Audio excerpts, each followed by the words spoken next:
Hello, welcome to Cinema Savvy, and welcome back to another discussion slash list video. Sorry.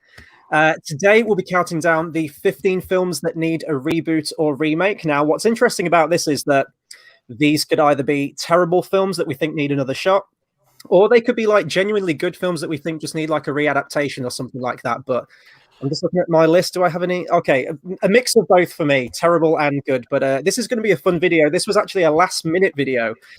We didn't intend to have this video come out at all. We had a bit of a technical issue with a film that we were going to do a review on with an early screener. But suffice to say, I think this is a really interesting topic to discuss. And I mean, we are kind of living in the age at the moment with films where sequels, remakes, and reboots are like a given thing. Like most films that come out every year are kind of that genre. So, yeah, today we're just going to be counting them down. But before we get into it, we have 5 picks each, hence the 15. And before we get into it, we'll just go over the socials.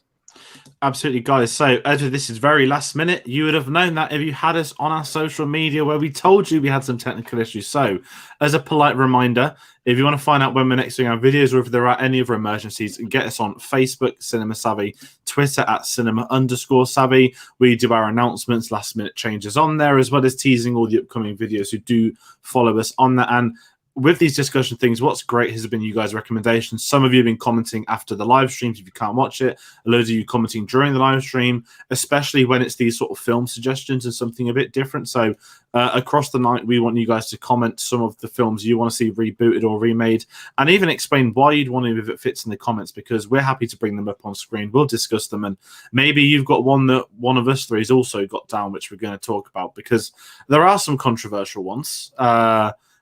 Controversial films maybe that we're pushing forward to be rebooted or remade, but there's quite a variety. I think we've got some good films, some bad films, some sad films, some letdowns, and some current political stuff. So it's going to be really interesting going down this and through this route. And of course, we have Tom back with us today, jumping on. Very appreciated. Again, very last minute video. So thanks for coming for your 5 and joining us. So that being said, we're going to follow the same routine as last week. We're going to go clockwise.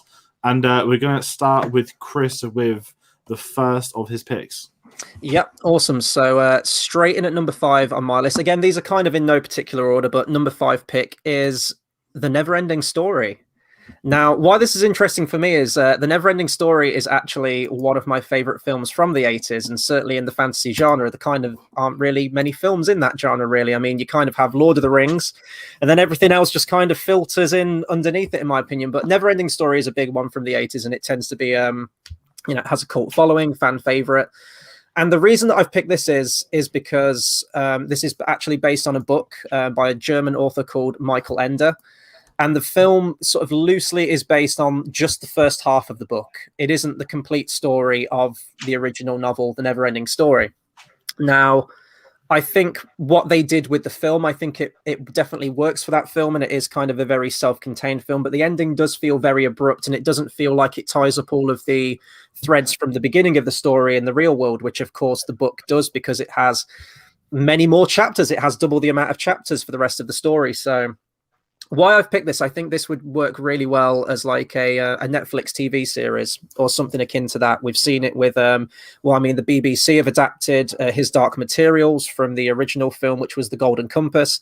When you have a film, when you have like an hour and a half to 2 hours runtime, you are going to have to drop a lot of stuff out to get it condensed into that time.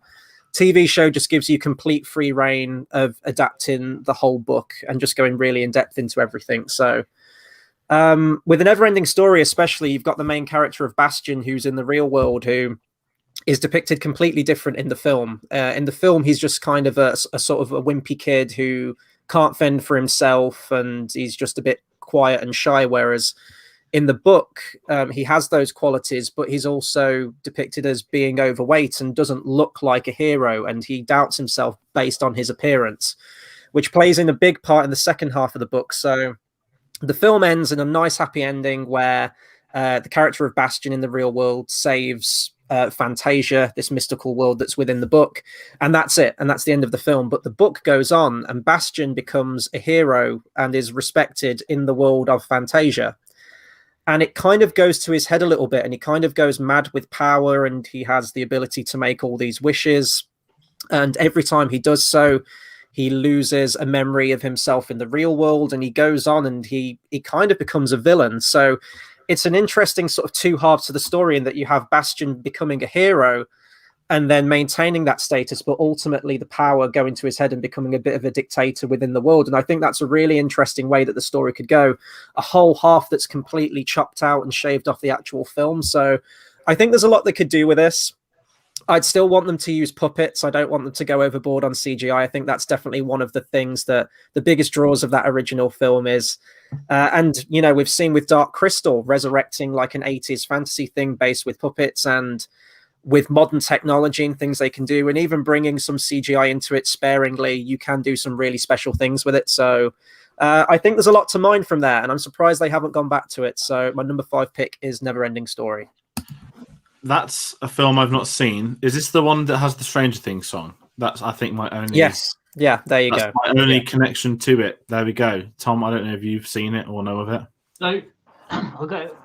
Is it a case that when you remake, or if for a potential remake of this, that you'd want it to be longer than the hour and a half of the hour core, whatever length of the original, so that you can develop more of those plot lines from the book and add them in and stuff like that? Well, yeah, absolutely. I mean, the film starts off like the character of Bastion. He's lost his mum at some point before the film, and his dad doesn't connect with his son very much. His dad's kind of dealing with the loss of his wife in his own way, but he's kind of neglecting Bastion at the same time. And they start with that in the film, but there's no payoff to that story.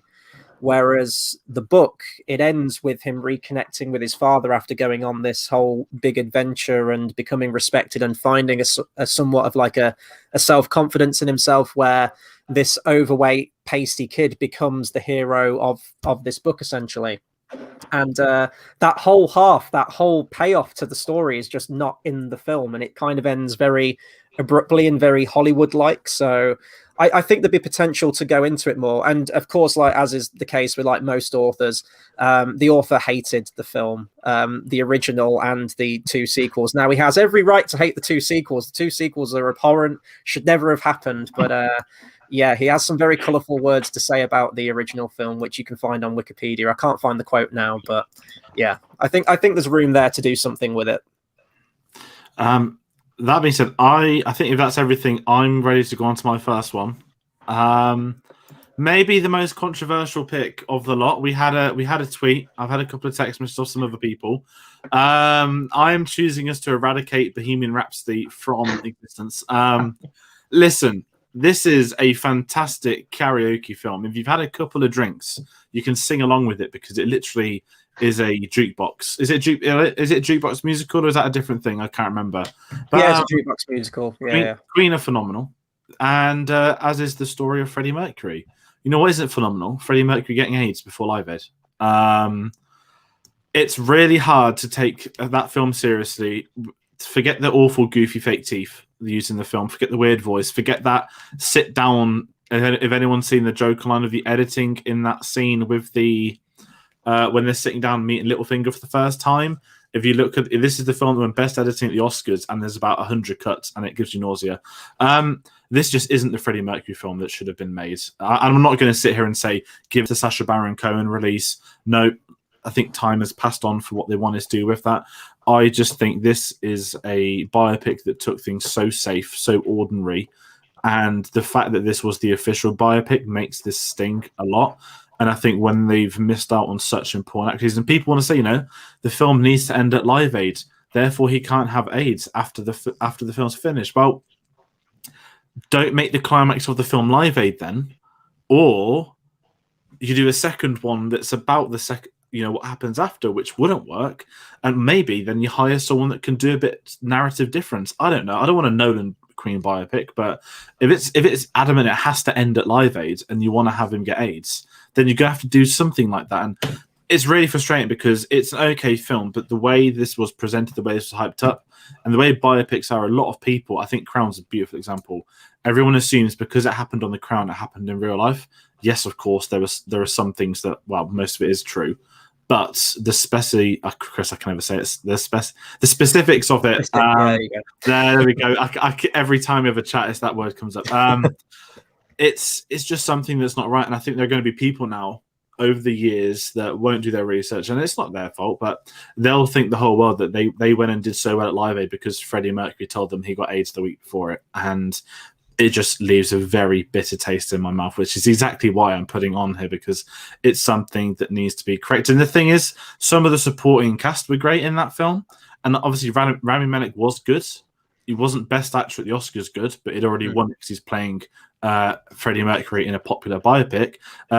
Doesn't need to be like Rocket Man and be so 180'd away from the real life side of things. It doesn't need to be that kind of musical, but it says a lot when Rocket Man's 10 times the film and not as many people talk about it. So that is why, very quickly, very angrily, Bohemian Rhapsody needs it needs a proper biopic done properly. And it's such an interesting genre, biopics, and it's just really insulting, I think, to be fair. I don't care they got approval from the estate.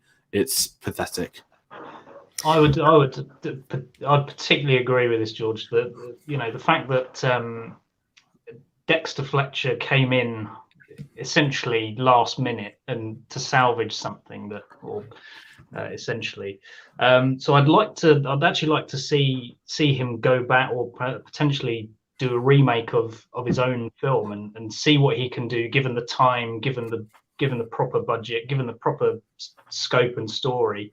But I think this is a discussion for another time as well. But it screams the sort of nature of musical biopics, that most of them are quite bad, unless you do off the wall stuff like I'm Not There about Bob Dylan, or Rocket Man, for example.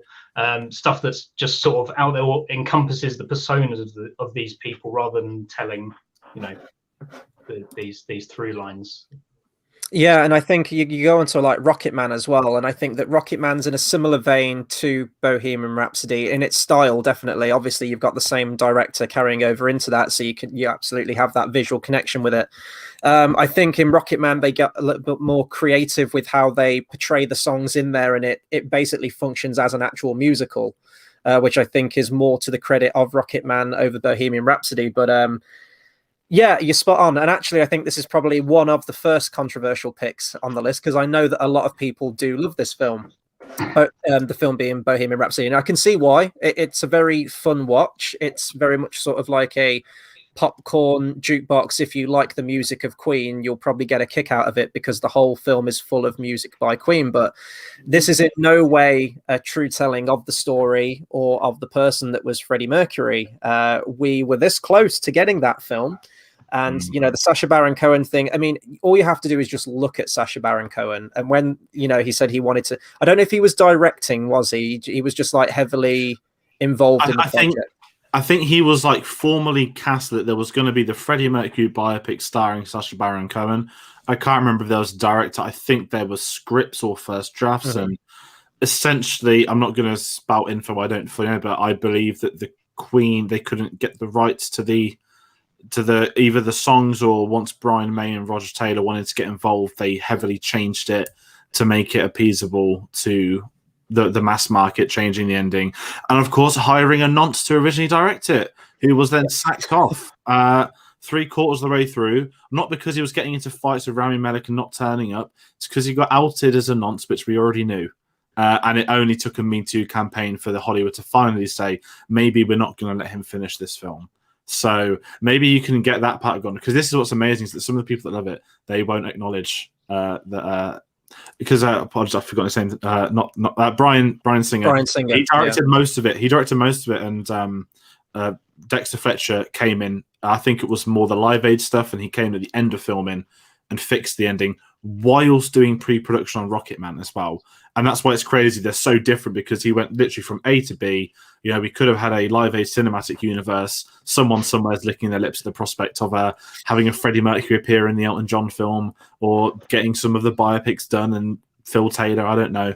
But it's amazing how Rocket Man was so different to Bohemian Rhapsody, yet the same director ended up having a heavy influence on that first one. But yeah, it's just not true to it, and it's just really hard. Like I said, I enjoy the film, but in the same way that I enjoy the Transformers trilogy.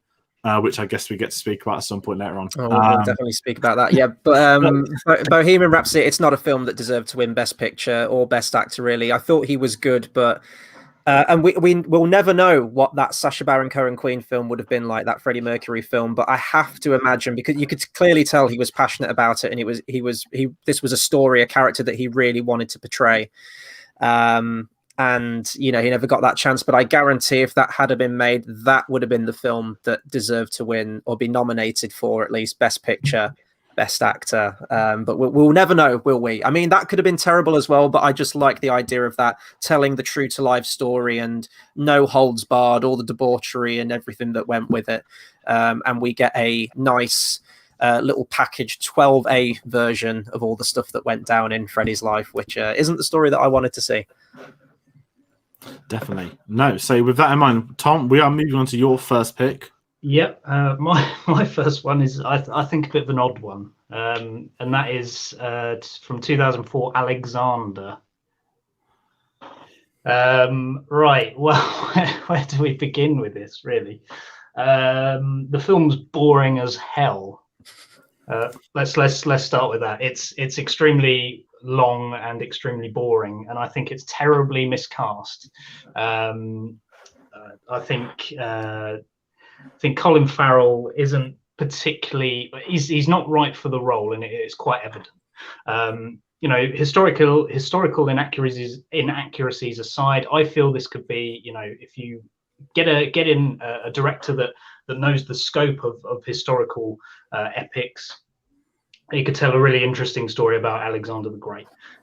So ditching Oliver Stone for that remake, if at all it gets remade. But it's kind of one of the ones that fell by the wayside. It didn't have a particularly good reception. It was a box office bomb, and I feel it deserves a second life in a readaptation or a remake. Just to because this is part of history that no one really, or sort of, unless you're super into your Greek history, but that not everyone's that familiar with. So to have this remade would be give people a chance to view the life of somebody who saw themselves as a god, essentially. I think it needs one, personally. So Oliver Stone, I think he's probably a better writer than he is director. He's written some fantastic films. He directed Platoon, so he's up there with that. And there's a few others that I haven't seen, such as I think like JFK. He's done a lot of political stuff, a lot of sort of true life biopics. He did write Scarface as well, which absolute writing credit for that one. I get the impression this is a film that he really just wants people to accept. I think similar to Kingdom of Heaven, which I talked about in the last discussion that we had, this is a film that has about 3 or 4 different versions and different cuts. Each one presided over by Oliver Stone. It seems like he just wants people to accept it. Like, you have the theatrical version, you have an extended director's version, you have the ultimate version, the true ultimate version. I don't know how many cuts there are. I know there's a lot. I think there's at least 3. So I don't know if with subsequent different edits the film is better, or if it is inherently flawed and does need a complete reboot or remake of it. But I haven't seen the film or any of the cuts, so I can't really comment on it. Problem is with all the cuts, it's like, well, yeah, you can polish a turd so much. It's like adding loads and loads of extra scenes to make it 214 minutes long, doesn't make it any less boring. Mm-hmm. It just needs someone to come in or remake it in a way that will get the information across to an audience, as well as telling an exciting narrative about someone's life. Mm-hmm. And I think that can be possible. It just needs the time dedicated to it. Yeah. Is it bad I don't know anything about Alexander, or had heard of it until today? Or does that sum up the film? I don't know. I like Oliver Stone. I've seen Natural Born Killers, which is low-key one of the best films that people don't talk about. but I don't know anything about this. But if it is that kind of epic, I think if you look at the early noughties, I think there was a fair few films like that. You had Troy, you had Alexander. It was, I don't know if this was a gladiator boom where everyone's like, oh, they did a gladiator type thing. That should we all get onto the epics? But it's interesting. I also think the problem with this is that, you know, as you mentioned, George, it was in the boom of sort of an epics period from 2000 to 2004 and 2005 with Kingdom of Heaven. But one of the problems with it, I think, like you said, Oliver Stone is great. He's really interesting director. However, given bigger films of this scope, I don't think he's the right choice for it. And it's the same with Wolfgang Petersen for Troy as well. Even though, you know, I kind of like Troy. It's not good, but I kind of like it. But you know, those directors that like more involved claustrophobic stories, they don't really work for epics. That's why you need someone like Ridley Scott to direct it, or, you know, someone who enjoys the spectacle, essentially, of stuff like this. I think, like, I remember when it came out as well, like, just the fact that Colin Farrell was cast. I remember there being a lot of talk about that, like, why. I remember his accent apparently slips constantly throughout the film, and even now, like, you could think of 1,000,001 actors who could play Alexander the Great, or who should play Alexander the Great as a historical figure, and Colin Farrell wouldn't be anywhere on that list for me, coming up with a list of celebs for it. But it is one on my list to watch, as I always keep saying. I do love my historical films, but I think the fact that it is so derided by a lot of people, and the fact that there's about 4 or 5 different versions out there to watch, I don't know which one's the best to watch. So it's more confusing than anything, I think, at this point. Right, we are on to my 4th pick then. I guess I'm kind of breaking the tradition of the whole reboot or remake thing, but I guess it could serve as a reboot. Might be more of a sequel. It's Gremlins. So I would love a Gremlins 3, but the reason that I'm calling it a reboot is the fact that Gremlins 2, a new batch itself, was kind of a reboot in many ways.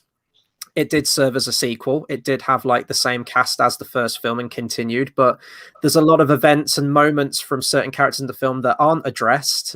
Characters that you thought died in the first film are back in the second film, and they never talk about how they're back. But what the director Joe Dante was able to do with the second one is that he realized that he couldn't just do a straight up sequel to Gremlins. So Gremlins 2 has a lot more political satire in there, sort of poking fun at its own property, the whole merchandising side of it, and it's one of the most self-aware films that you'll ever see.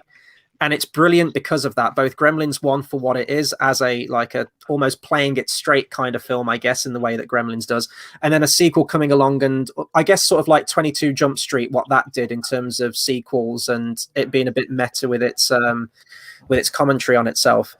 So many years have passed now, and we've had countless remakes and reboots of 80s properties, especially, that Gremlins and I think Back to the Future are like 2 of the big ones, and maybe Goonies are like the top 3 of the ones that haven't been touched yet. But there's always been a discussion, and I actually think, I don't know if there was a Gizmo Netflix series that either came out or was in the works. I remember there was an animated thing that was meant to be coming out. I don't know if that ever saw the light of day. I remember seeing like teasers from it, but I never saw anything official. But we have had so much happen in today's political climate and everything that continues to go on in the world that I think we are very overdue for a Gremlins remake or reboot at this point. I think there's a lot you could do with it, even down to the fact, going to Gremlins 2 again, there's a character in it played by John Glover called Daniel Clamp, who was a rich businessman who was clearly going after the whole, they were trying to emulate the Donald Trump thing. You could make him the president. You could continue his character. You could have a lot of commentary with things that are going on there. He's this completely out of his depth buffoon of a president. Red Letter Media talk about this all the time as well. They've come up with their ideal sequel idea or continuation idea where they want Gremlins running the White House and passing legislation and the commentary of that side of things. I think there's a lot you could do with it. And again, sort of what I mentioned about Never Ending Story. And I think even the director Chris Columbus, who did the first 2 Harry Potter films, I think he did the first 2 Home Alone films, there was talks that he might be directing a sequel at some point. And he stressed that he would want practical effects to be used as much as possible because that was the charm of the original, was the puppetry used on the Gremlins. There are some kind of ropey effects in the first 2 Gremlins films. So again, I think you could do a lot with maybe having puppeteers on set, maybe in green outfits, and puppeteering them in person and then just getting rid of them digitally. I'm fine with that. But just for the commentary alone, if in the right hands, I think Gremlins could land really well and be a really good continuation with today's world. Is it bad to say I've also not seen any of the Gremlins films? I know, I'm already prepared for that, so it's fine. I'm on a straight 0 for 0 so far. I think you're right with Gremlins. I'm trying to think of the big 80s ones that haven't been sort of robbed. That's not that and Back to the Future. And I think Gremlins is one that is probably going to be a conversation of when more so than if. That's generally how I feel about it, and whether it be Chris Columbus or someone else. But I think there's room for it. I think it could happen. And I think when the time comes, it will be nearer to what you've mentioned, where so much time has passed, it can't be a direct sequel. But I can also see it being a soft reboot. I think they'd hit the reset button, but kind of pretend that the other 2 were fine and took place. Yeah. How about you, Tom? What's your take? My take is, if Chris Columbus does anything with it, I will not be going to watch it. He's not that bad. But he's middle of the road. You don't like the first 2 Harry Potter films are fine, but then they have nothing on the next the next lot. They're there to start, and you're done with them, and then you get to Prisoner of Azkaban, and you go, right, this is where it properly begins. But anyway, that's something completely different. I am just looking at Chris Columbus's track record as of the Harry Potter films. He did Percy Jackson, and that if that wasn't on Disney Plus getting a reboot, that would have been on my list straight away. But Percy Jackson. So basically, Percy Jackson, very quickly, they hired him to make Harry Potter, but for Greek gods. And he says, well, I made Harry Potter, so I can't do Harry Potter for gods. And said, but unfortunately, that's the book. Well, I'm just going to have them already age 17. And that didn't work out. So fingers crossed for the Disney Plus Percy Jackson series. We had that, and then he did Pixels, the Adam Sandler movie in 2015, which I still haven't seen, so I can't comment. And then recently, he did the Netflix film with Kurt Russell as Santa with the Christmas Chronicles 2. He didn't even direct the first one, but he did direct the second one. So he could do with another big hitter, I think, and maybe Gremlins could be that film. Who knows? Who knows? I like the idea that you're sort of going with for reboot or of this and having it more on the satire side. Mm-hmm. I know the first one did play it quite straight, and whilst I haven't seen the second one, your description about it being more satirical and political in its tone, I think that could really work, especially after the past decade and whatever. But I like it. I like the idea of a Gremlins reboot. It could be something that re-energizes people for 80s nostalgia again. Well, we're in it at the moment. And Carl says, well, actually, this is going against what the discussion is. This is remakes and reboots we want to see, but he says, I dread a Back to the Future remake. Maybe that could be a future discussion, films that should absolutely not be remade or anything done to. That could be a separate one. But we're on to your next pick then, George. Definitely. I've gone for a kind of controversial one, given the content we've been putting out on the channel the last 2-3 months. Another Colin Farrell film. I'm remaking The Expendables. Now, I know what you're all going to say. Hold on, these are the guys that are doing like 80s action films basically every Tuesday since December, and you're spot on there. I love The Expendables 1 and 2. I don't like the third one. And I was sat here pontificating, and I was like, you know what I would love? Because I saw that Chris Hemsworth film, Extraction. I was like, he's all right for action, really, when you take away Thor. Like, he's managed this well. He's got a presence. The action's not that bad, and it's okay. And I just sat here saying, I don't want an Expendables 4. Give us an Expendables film directed by either Gareth Evans or the Russo brothers, and we need the modern action stars, not past their prime. I'm telling you, I want Tom Cruise, because let's be honest, his prime has been his entire life. I want Christian Bale. I want Chris Hemsworth. I don't want all the other Chris's, but I will take Chris Evans, Captain America. I basically want a really genuinely good Expendables film. Let's take the Ray 2, for example. And that has a huge ensemble cast, and that can be taken seriously. And yes, there's a couple of people that get roles from the first one playing different roles in the second, but I would be very curious, more so than in need of seeing an Expendables done that isn't taking the piss, that isn't a throwback to the 80s, a kind of 2020 Expendables. And I think there are action stars. I took Daniel Craig in there as well. As much as I love him, I would actually avoid The Rock for this, because he would be with the original Expendables class, the 80s ones. But I think the world is ready for an Expendables film taken seriously. Maybe I'm the only one, but I think if they had the right cast, but with the right directors, it could be really interesting seeing how they'd approach it, what they'd want to do with it. And also, I think it would genuinely compensate the original trilogy, we'd be calling it at this point in time.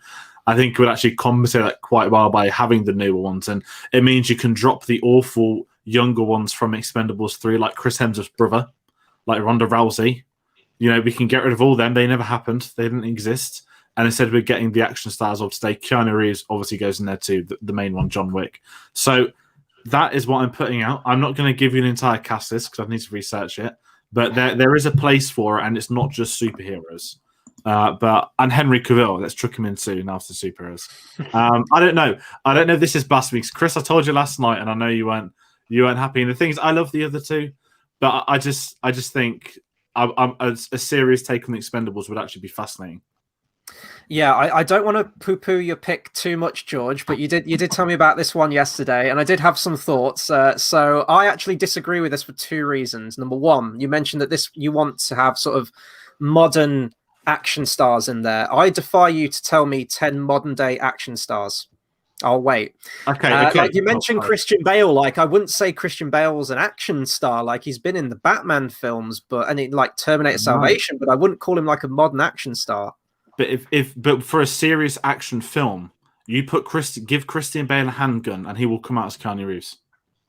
You're telling me that Christian Bale behind the scenes isn't going to go to an assault range and just become a military soldier overnight? This is why you need that serious take with people that I say action star is different, because I don't think the action star exists as much these days. But it's those people that have the action films that have been in the background, that have action experience, that could do this. And Christian Bale would be absolutely up there. Put him as the psycho villain. Tell me you don't want to see that. I know we're getting Butcher, but I'll see how he is in Thor: Gods and Thunder first. But and the second pick is because Expendables, the whole conceit of the Expendables is to see this old cast of characters, and that's why Expendables 3 was terrible, and that's why that didn't work, because they were sidelined and it was like a front to bring in all these newcomers. You had Ronda Rousey, and I forgot the others that you mentioned in there from Expendables 3, people that no one's ever heard of, or people whose fighting careers were basically over and they lost the title within like their next match after the film came out, which was terrible. So I think the whole conceit of it is that you need sort of like famous names in there, or older respected names. John Wick being in there, Keanu Reeves, absolutely. Tom Cruise, absolutely. I could see them being in there of that caliber, but sort of the modern ones, I don't know. So I'm kind of on the fence about that decision. I'm not going to lie, for Expendables being rebooted, but they need to do something with the franchise, because 1 was all right, 2 was fantastic, what I wanted, and then 3 was just the pits. So they need to inject some life in it somehow. So maybe a reboot is the way forward. Who knows? But yeah. Will there be a portal scene? And will Stallone say the Expendables assemble? Well, this is the thing. I want to avoid. Well, I want to avoid them. But if it works, why not? I mean, no one's going to stop Stallone. But yeah, Tom, I don't know if you want to chime in your thoughts. I see both sides to the argument. That's the thing. I'll be completely honest and say that when it came time to watch the Expendables originally, I skipped it. Did you watch the second one though? I've not seen any of them.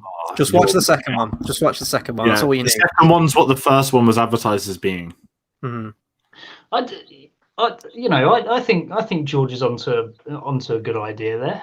If you like you still have the original 3, but you just get in the sort of modern stars. So no, this is just get rid of those old guys. Get new blood in.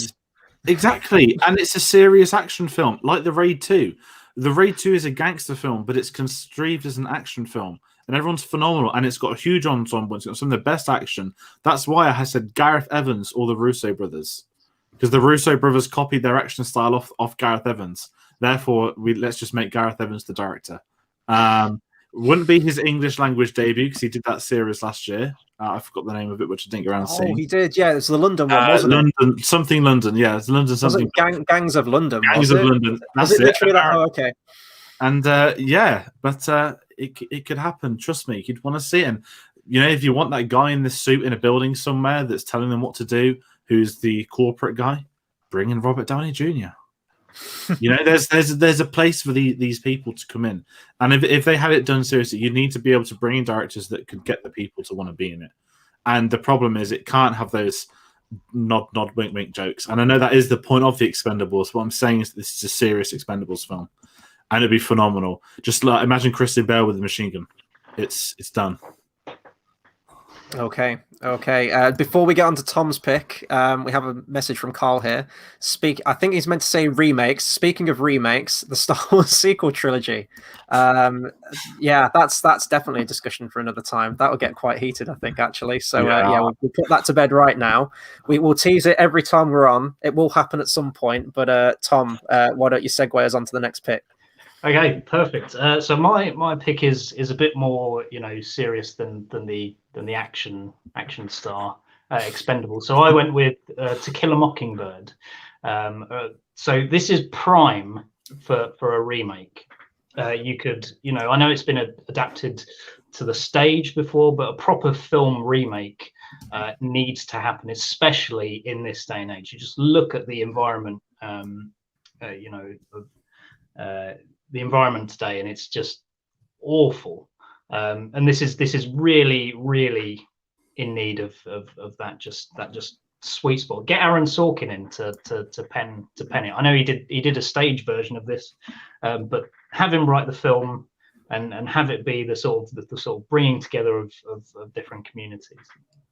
I think it needs to happen, and even if it's a modern day retelling of the original or of the book, especially, then that's fine too. But I think the message could be reinvented for the modern day, and I definitely think it does deserve a remake. Well, he did a courtroom film fairly recently, which was Trial of the Chicago 7, so it's definitely up there. I've seen To Kill a Mockingbird once, which was in history class. It was many, many years ago, so it's definitely one that I need to go back and sort of remind myself and refresh myself on. I am it is a story that will be timeless, unfortunately, due to human nature as it is. But we have had another film recently as well, Mangrove, which I know was based on events which I took place in the 70s, I think, didn't it? The events of Mangrove, was it 70s into the early 80s? Early 70s, yeah. Again, dealing with similar subject matter. Now, I'm not saying the subject matter couldn't be or shouldn't be talked about. It absolutely should. But I do think when we have had films such as that, which deal with similar topics in a similar environment, I'm wondering how different you could get that message across. Now, I know that this is based on a book, so it would just be an adaptation of a novel. So how would you say that it would need to fundamentally change anything, or to be a different take, a different retelling of that story? Yeah, I think so. I mean, the sort of message overall is sort of timeless, and you can slot it into different time periods. But the actual goings on surround the trial of a black man or black teenager. Forget, but some things will need to change, and I think they'll need to change to suit modern audiences. Now, that being said, if you do get remakes like this, or you do remake films like this, not everyone is going to like it, because obviously the original is very much a classic. So there'll be that element of it as well. And if you change too much, then people might get upset about that as well. But I think the overall message sort of does need another going over, and this is the sort of granddaddy of sort of sort of race relation films and stories. So I think it does need one. But yeah, you can change it however you like, and I think it can be done. So you can, for example, as I mentioned, you can set it in the modern day. You can have modern day elements involved in it, where sort of the themes are the same, but the execution of the story is different, and the sort of messages are a little bit different through a modern lens. And that's really why I picked it. I think you need to look at this remake through a modern lens rather than tell it, set the film back where it was originally set. I think it should be brought forward and remade through a modern day lens. Keep saying lens a lot. I like the idea of it being set like a complete modern take on it. I think that's what would set it apart and sort of give it its own voice a little bit. Because if you just did another one set in the time period that the book is written in, you're basically just doing exactly the same thing that the original film did, which I think would anger the people that like the original film. Yeah, so I think modernizing it definitely could be very interesting. Yeah, I think for something like that, you need that modern take on it, because it, especially with, I think, book adaptations and sort of timeless ones, you can not get away with putting the modern day, but there's more you can do. You can add in the original story with modern themes, modern environments, and sort of a new reality. And I think that helps adaptations like those, and it just separates it from other ones that wouldn't feel like a heartless or cash orientated remake to get it done. Yeah, absolutely. So speaking of book adaptations, this is kind of one of those. It's the first Disney film on our list, and my number 3 pick is The Black Cauldron. Now, I don't know how well known this film is. It was one of my favorites growing up. I just did a bit of reading, and it wasn't released on home video until 1998. So I was 5 years old when this was released on video. The film itself came out in 85. Now, the reason that they didn't release it for so long was because this almost tanked Disney Animation as a company. This was a huge financial loss and an absolute gut punch to the animation company, to the point where they thought they'd never be able to come back. I mean, now they basically own the world, don't they? So thankfully they did sort of like pull it back.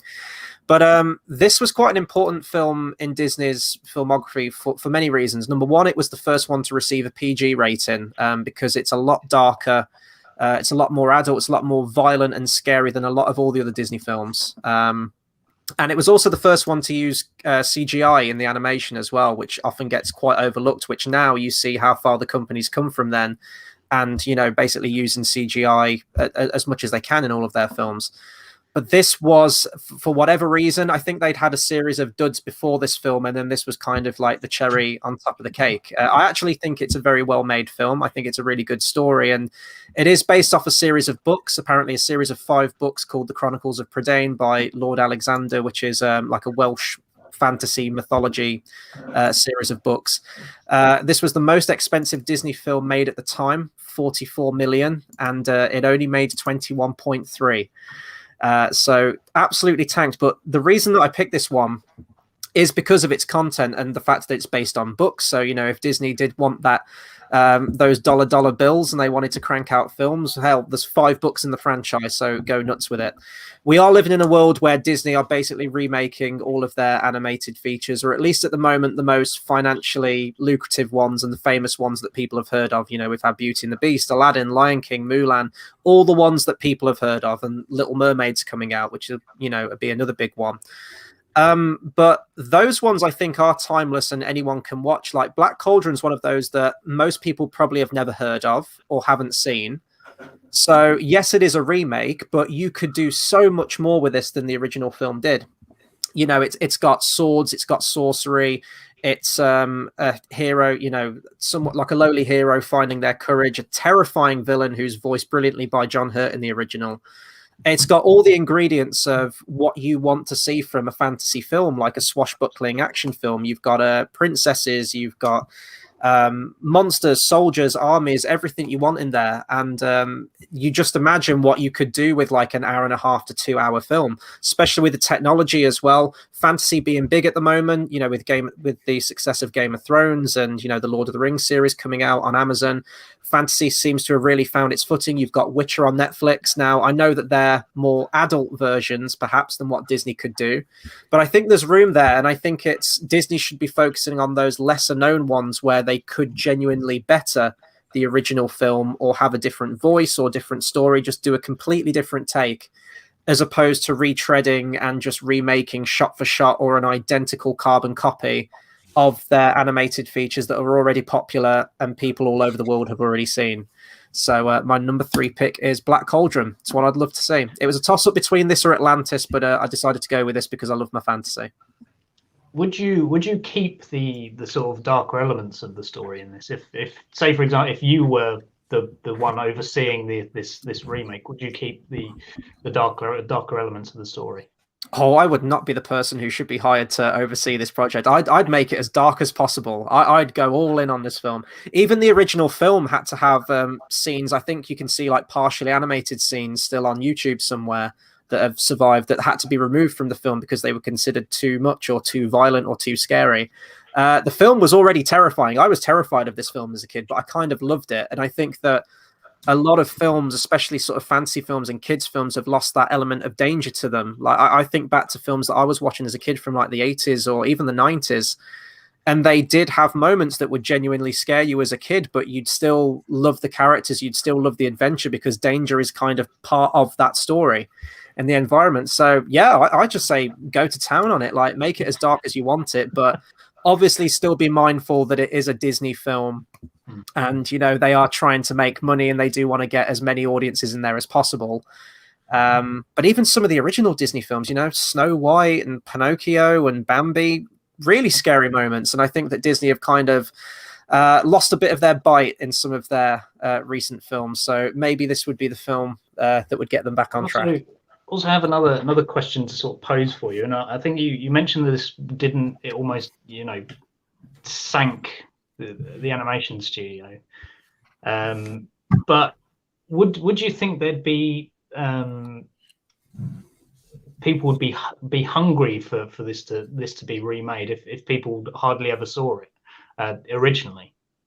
Well, that's the thing, isn't it? I mean, that's a whole other topic. It's like, do you just want the familiar and the known, what you've seen, which is what we've been getting, and that has been making the money. It's people going, oh, I remember Lion King, I like Lion King, I'm going to pay my money to see exactly the same thing told worse and told poorly than the previous one. But it's the power of nostalgia, isn't it? So that's what's bringing in the big bucks, and I can understand why Disney are starting with their films that everyone's heard of, and I think they'll continue to do that for a long length of time, maybe until the cash dries up with those films, or maybe they will dip into some of these earlier ones. But I mean, if the trailer looks good, I would rather have, technically it wouldn't be new because it would be an adaptation of a book and obviously a remake of a previous Disney film. But when it's a remake from something so many years ago and maybe it didn't hit the heights that it could have done, you've basically got free reign. You could make it new. It would essentially function as kind of a new film inherently from the story. You could either make it accurate to the book, you could go in your own direction with it.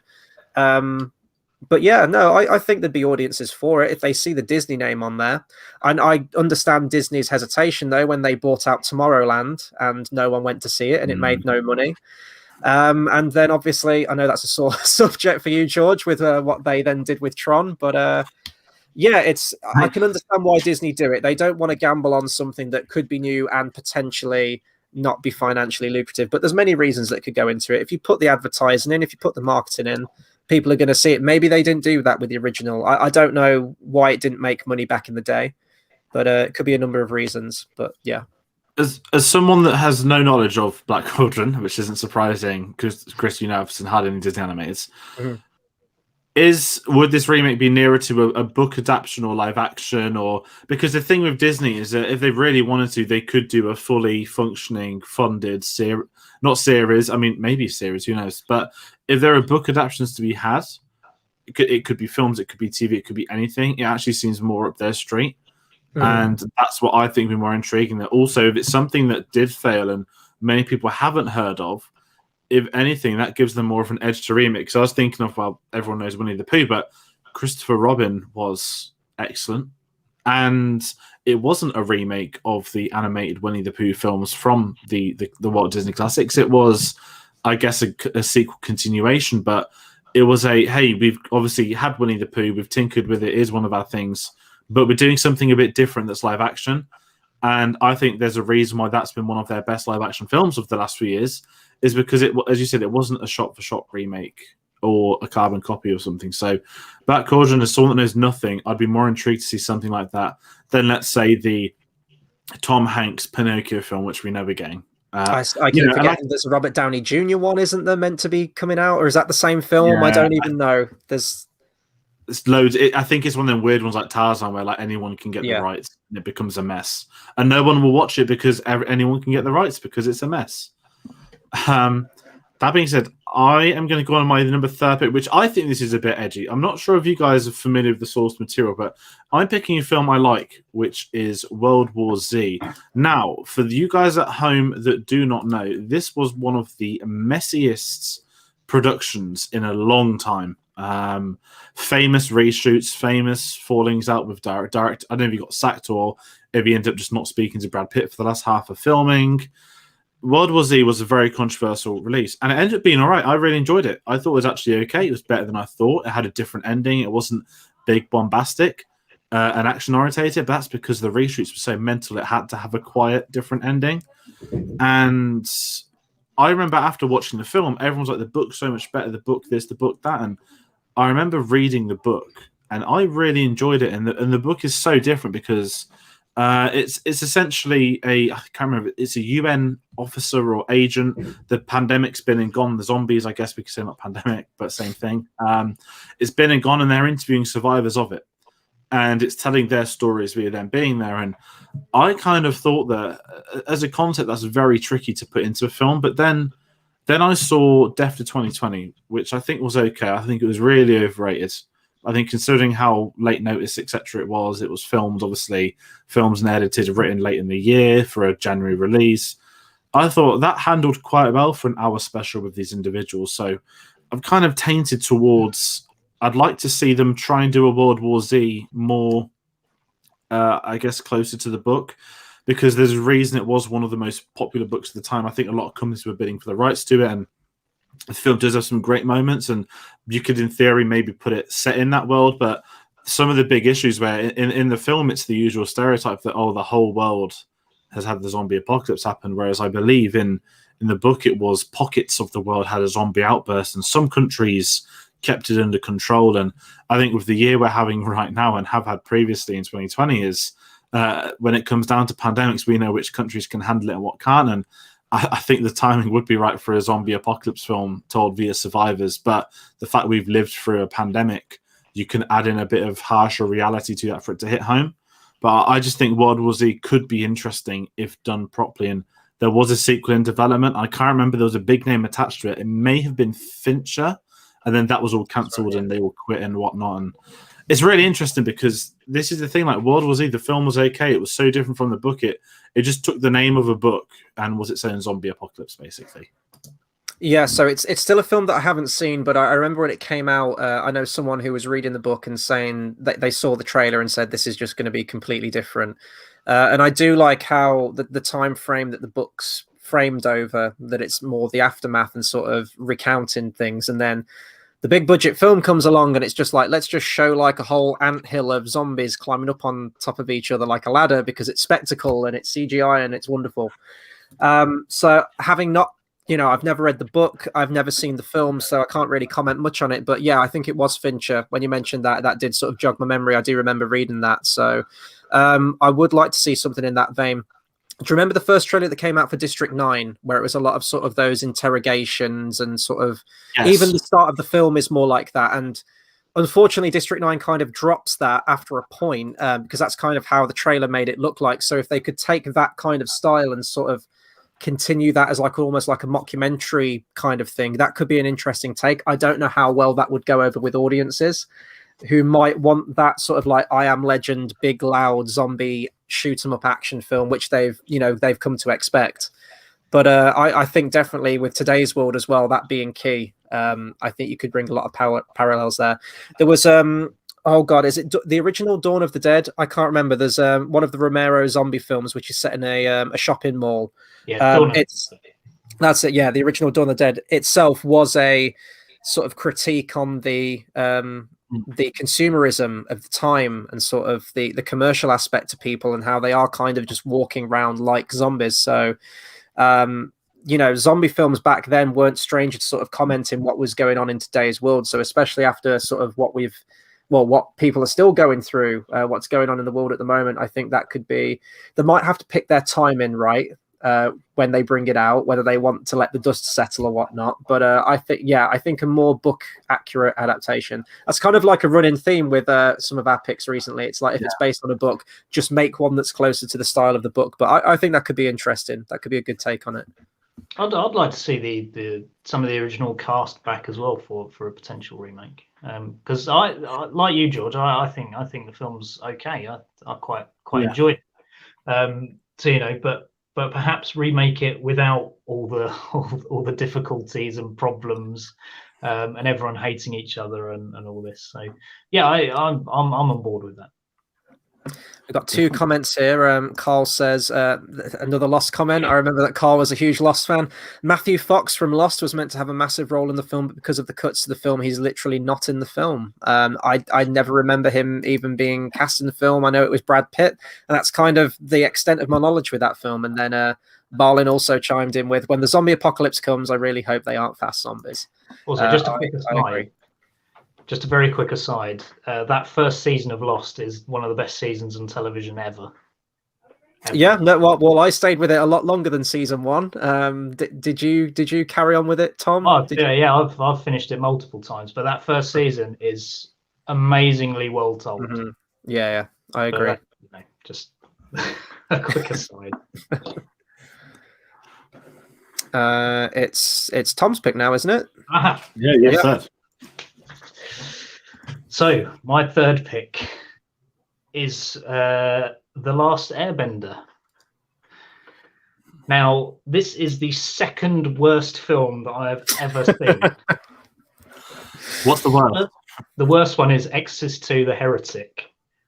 That is genuinely the worst film I've ever seen. This is the second worst film that I've ever seen. It's dreadful. It takes everything about the TV show, guts it.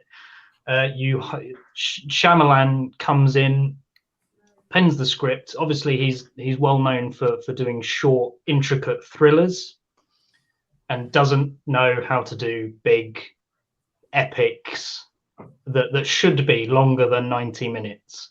This tells the whole first season of Avatar: The Last Airbender, which is genuinely one of the best shows I've ever seen on TV. And I came to it only a couple of years ago. But the whole idea that he came on board, penned the script for it, and also, it's not a Shyamalan film. He shouldn't be attached to stuff like this. It should be more. It should be bigger in its scope. It should be, instead of 90 minutes, potentially 2.5, 3 hours long, telling bits of the first season of the show. So this is my idea for a remake. Get rid of him, get rid of everything, the actors, everybody, and just do, I'd say, an animated version, but then you just it'd just be one or just watch the TV show. So if you're doing live action, make it less boring, because genuinely this is just so dull. The fight choreography is awful. There's one scene one bit where they go to sort of earthbending village, and they just shoot rocks at people, and it just the cat, like, I don't want this to be like me just bashing The Last Airbender, because whilst it is genuinely awful, you could potentially do a lot more with a live action remake. And I know that there is a live action TV show being adapted, or at least getting made, and that could be really interesting. But if we're talking about films, I think you could do a 2.5 hour film that tells beats of the original first season, and for it to be really good. You could have really interesting characters. You could make it slightly different. in a sense, but I just think, this needs to be expunged from existence and just completely destroyed, so that the memory of it you have, you go, oh yeah, that was really awful, but at least the remake was really good. It just, it needs to be gone rid of. I don't know if you guys have seen either this or the original TV show, but I'd recommend the TV show, definitely. I'm glad you picked it, because I was going to add it to my list. I didn't pick it because I haven't watched all of the TV series. I've got to admit, I always kind of like hit exactly the same point of season 1 of the TV show, and for whatever reason, I always drop off it. I'm always start watching something else, and then so much time goes past where I can't even remember what happened in the first half that I then go back to it a second time, get to the same part, drop off it, and go and do something else. So I've never got through season 1. I think I've only made it to like episode 6 or something of season 1. I've never been able to get past it for whatever reason. Don't necessarily hate it, but I haven't connected with it at the moment as much as everyone else seems to. But I know that it does have a massive following, and a lot of people mention it being one of the best animated series out there in terms of its story and its characters. But so I haven't seen this film because I want to watch the animated series first. I know they did the spin-off as well. Was it The Legend of Korra or whatever it's called? And then I wanted to come to this after it. But from the trailer, from the episodes that I've seen, I'm like, oh, I remember that bit. Okay, that looks like a good recreation of that. Appa, the big flying buffalo thing, looks kind of cool. So just visuals alone from the trailer, it looks all right, but I know that everyone says that this is one of the worst things to ever come out of cinema. So I take their word for it as well. But I wouldn't get your hopes up about the Netflix series as well, because I remembered hearing they were going to do a live action Netflix series. And I kind of did a little bit of reading about that when I was considering my pick for this earlier today. And apparently the creators have dropped out due to creative differences, which is never a good sign.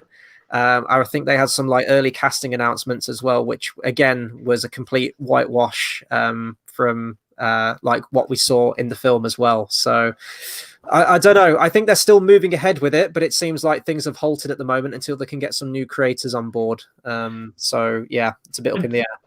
I just think if you're going to remake this film in particular, you've got to hire someone or get someone in that has a creative vision that, whilst references the show and enjoys the show and has callbacks to the show, it has to be something a bit different.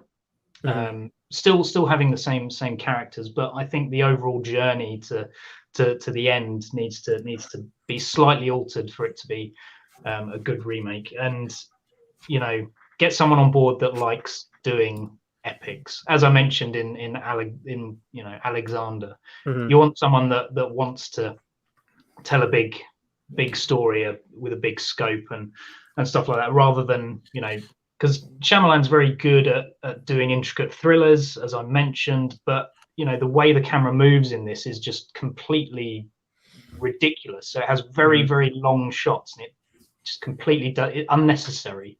So you move from one action beat to another, all in the same shot, and everyone just stands around waiting for the camera to jump on them. What about Angley? Angley, would he be a good shout? Maybe. Well, you know what? That is actually a really good shout, Chris. I'm glad you picked. I think that's a really good choice, an interesting choice. I think Ang Lee is a very interesting director, and I actually quite like his Hulk, his Hulk film. I think that's underappreciated, personally, and miles better than the Incredible Hulk film that we got from Marvel. But what about someone that directed 9 episodes of the animated series that then became George Lucas's protege and now does live action Star Wars? I'm not saying Filoni yet, but let's say in a hypothetical world 2 years from now, Ahsoka, the live action series, was a humongous success. Why not? Well, he'll probably be higher up in Lucasfilm, but he began on Airbender, and I think he did a couple of other animated stuff, and then he did Star Wars. So I think for something, because I've not seen a single episode, I've not seen the Shyamalan one.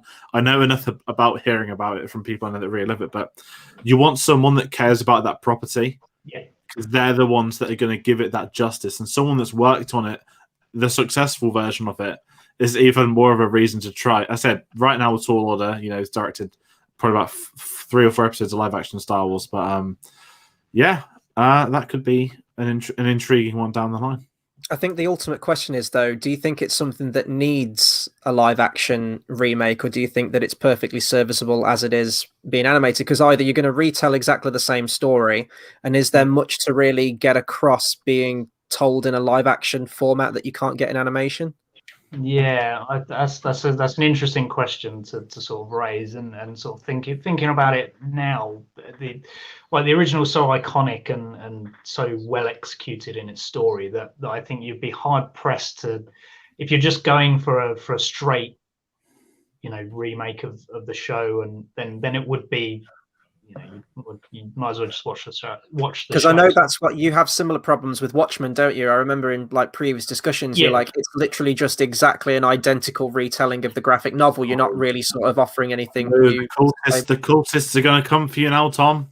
It's a identical version of the comic book without a slither of the ideas that it was presenting, and why it was wanted to present those themes in the first place. Mm-hmm. But yeah, I think something different for this would work, or could work. Do we need it? That's I put it on my list as something I would personally like to see. Mm-hmm. But as a overall, is it something we would need? Maybe not. Maybe not. I would very much personally like to see it. I think a lot of people would as well. I think there's definitely an audience for it, if nothing, just to eradicate the live action and cleanse the palate after that one.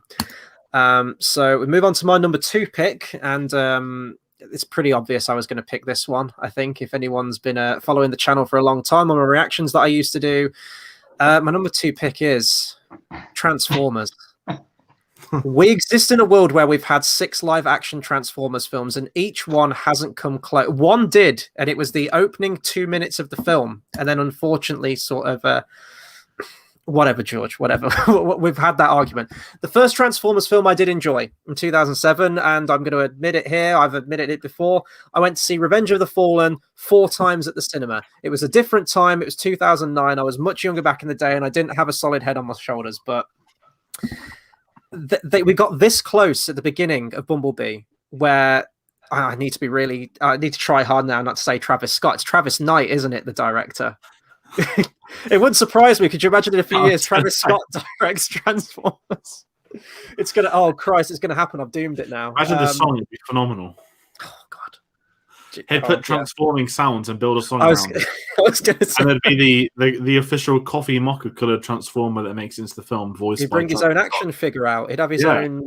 Oh my God! Don't. We can't talk about these things because they're going to happen. This is the future of our cinema, folks. But yeah, and it's I love Travis Knight as a director. I thought he directed Kubo and the Two Strings, which was one of my favorite animated films ever made. It's a phenomenal film. And Bumblebee, while sort of trying to go back to basics, I would say, and get away from sort of like the huge overblown world-ending destruction that you got in the Michael Bay films, and tell a more personal story between someone and their car. The first opening 2 minutes were everything that I wanted as a Transformers fan. You had authentic, original Generation 1 cartoon designs. All the voices sounded on point. It was on Cybertron. We were getting that sense of camaraderie and great choreographed action and fantastic CGI on all of the characters. And that's all, and most Transformers fans have ever wanted, is just to see that and tell because I do think with the characters and the dynamics between the characters, told across a trilogy or however many films, you could tell a very good sort of like war story with these characters, getting a sense of their personalities, camaraderie, rivalry, and just really deep diving into that. I think honestly you could go like the Avatar route with this thing, not the Last Airbender in terms of like the James Cameron thing, and just basically just setting it all in a digital world, almost making it kind of like an animated film but with the more up-to-date CGI where you have that, where it could look real. And I think it absolutely needs to happen. Now, I know that Hasbro at the moment, they've seemed to be throwing around tons of ideas at the moment. I remember there was going to be a G.I. Joe crossover. They were going to bring, I think Hasbro now have Power Rangers, and they're talking about rebooting that and bringing that into Transformers. Maybe the Fast and Furious crew will end up in Transformers. Who knows? I don't know what they're doing at the moment or what their plans are for Transformers. Whether we're going to get Bumblebee 2 coming out, I think was rumored, or a Cybertron remake. I've no idea, but just take it back to basics, go back to Generation 1, establish these characters with an authentic look like they did in Bumblebee, and just tell like a solid story with these characters. We don't need any humans in it. Honestly, you can make a Transformers film without having a single human in the cast. And I think that people would still go and see it. You get that with animated films. So just kind of address this as a modern animated Transformers film, which is obviously where it started with its roots. Well, technically it started with toys, but you know what I mean? Went into cartoon. I think it needs to happen because I tell you what, I cannot even describe the emotions I was feeling after coming out of oh God, what was it called? The last night? There's more nights, more Scots, more nights. The last night was one of the, you know what, Tom, you said The Exorcist 2, The Heretic is your worst film ever made. I'm going to put The Last Night up there. I don't even know how that physically functions as a film. It is pretty bad. It was dire. It was the pits for that franchise, and they know it too because they kind of semi-soft rebooted it with Bumblebee. So Transformers had to be on my list somewhere. So yeah, number 2, Transformers. Make it happen. Still maintain there's one good joke in the entire franchise. We're all going to say the same one from Dark of the Moon, right? Yeah. Yeah. No, there's plenty of great jokes. There's the Porsche in the first one. Okay, that was good. One of the best dad jokes there's ever been. There's the FBI raid as well. There's plenty of great Transformers scenes. This is a conversation for another time. No, what I'm going to say is someone that stands the original Transformers trilogy, which is what we have to call it now. I'm fine with the reboot because I did not like 4 and 5 at all. I still watched them. Do I own them? That's the actual question. Hold on. I have the 4th one. As you can tell, I've had to check. I've obviously never opened it. I've got Bumblebee, which I love. Bumblebee was so much better than it had any right to be. And it had John Cena with hair, which is always a terrifying prospect. But I think time has passed to reboot. It's what you said. You know, they're going to do it less humans, more Transformers, go to the planet. You could even do motion capture, a bit like the Planet of the Apes films, and have humans pretending to be the Transformers. Don't know if that could logistically actually work now I've said out loud, because how they're going to jump and become a Transformer. But there's something to be done with the Transformers world. Sorry, I can picture the behind the scenes of these people like running around, like diving like off the set because they've now turned into a car. You get Andy Serkis for that as well. He'll play every role. He'll Megatron. Yeah, like he could do like Megatron versus Optimus Prime talking to one another like Gollum. You can make it happen. And you know, don't put CGI over the top. Let's just get it in his voice and release that on a film set. Speaking of unfinished effects, I still need to see Call of the Wild without the digital effects applied to the dog. I still need to see that film as a weird tangent. Just Harrison Ford patting this guy in a green suit on the head. I could just imagine the visible confusion that must have been on Ford's face. Like, this is a dog movie, right? Like, oh, God bless Harrison Ford. I love the man. I'll agree with this one. This Transformers needs to be remade. Those that, you know, I'll go on record say none of them have been good, and the second one, especially Revenge of the Fallen, was genuinely awful. Had moments of greatness. That's why I went to see it 4 times. It's like, yeah. One of the things is the third one wasn't epic. Sorry to cut in. I will defend the third one till the end of time. Oh, first 10 minutes, maybe. I'll give you that. But so my question I pose to you, Chris, is if you're doing a remake of Transformers that is just solely Transformers set on Cybertron, and you tell it over a trilogy of films or whatever, will you run into the problem that, you know, all the other films did? And I haven't seen Bumblebee, so I can't comment. But all the other Michael Bay Transformers films where you can't see what's going on. Well, it depends how the conceptual design of Cybertron, right? Like, I think depending on how if you film it all where all the Transformers look identical and they're all gunmetal grey and the background's grey and mechanical and everything's moving and you can't tell where one Transformer begins and the other ends, then yeah, you will fall into that problem. But if you've got good, solid, blocky Transformers, box-like, bright red, bright blues, yellows. You know who the good guys are, who the bad guys are. It doesn't matter what Cybertron looks like because you can tell where the characters are in that environment, in that space. And like maybe set the first film on Cybertron and then like ferry them over to Earth in like the second film or the third film or something like that, because they do come to Earth in the original animated series, but just get some time establishing Cybertron. And Carl mentioned it really quickly in the comments here. There's a new Transformers animation on Netflix, which I still haven't seen. From trailers that I've seen, it did look pretty good. I was kind of staying away from it until I heard more about it, but I believe that that's exclusively set on Cybertron as well. I know the video games that came out, you had War for Cybertron and Fall for Cybertron. They were entirely set on that planet as well. So I think that's where the crux of the story is inherently. It's sort of dominion of this planet, and sort of you've got the good side, bad side, who want essentially the same goal but just want to go about it in a different way. I guess it's kind of like a General Zod hostile takeover type thing at the beginning of Man of Steel. So I think there's a lot to go in there with the characters, but they probably won't, and we'll get another terrible live action film. And I guarantee, calling it now, Travis Scott's doing the end theme for it. It's going to happen. He's going to be like the new Linkin Park for every Transformers film that comes out from now on. You could picture a music video. If anyone's seen a franchise, which was shown at me before my 5th IMAX screening of Tenet, there's sheep in a field and women dressed up as flowers, and I'm just sat there like I could see this guy doing a Transformers song soon. I'm right.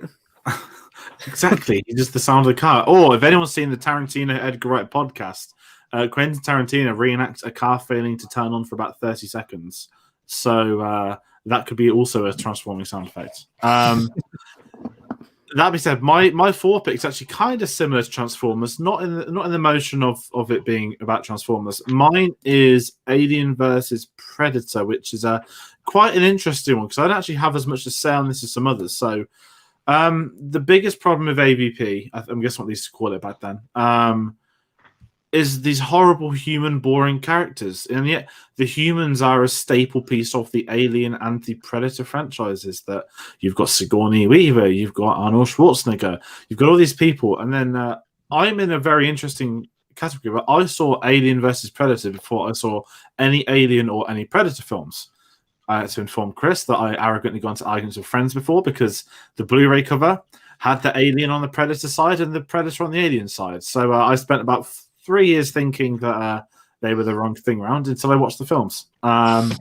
Anyway, side point. I think there's real potential here. Now, I believe Disney have now acquired the rights to not just Alien, but Predator. I may need to double check that part of it. Yes, they do, because Fox own the rights and now Disney do. Well, they're already doing an Alien comic book series. I just think somewhere, maybe because I'm on a Godzilla versus Kong hype, maybe because I've liked some other stuff, I think there is a good Alien versus Predator film to be made somewhere, somehow. I'm not going to tell you who can do it, why can do it, when it's going to be done.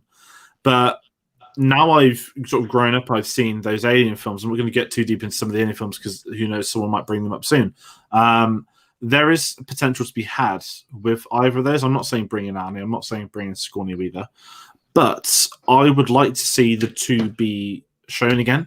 And I have seen the monstrosity that's Alien versus Predator Requiem, which I have a list on Letterboxd of every comic book former film I've ever seen, and that sits at position 101 out of 101 because you have to go on page 2 to see it.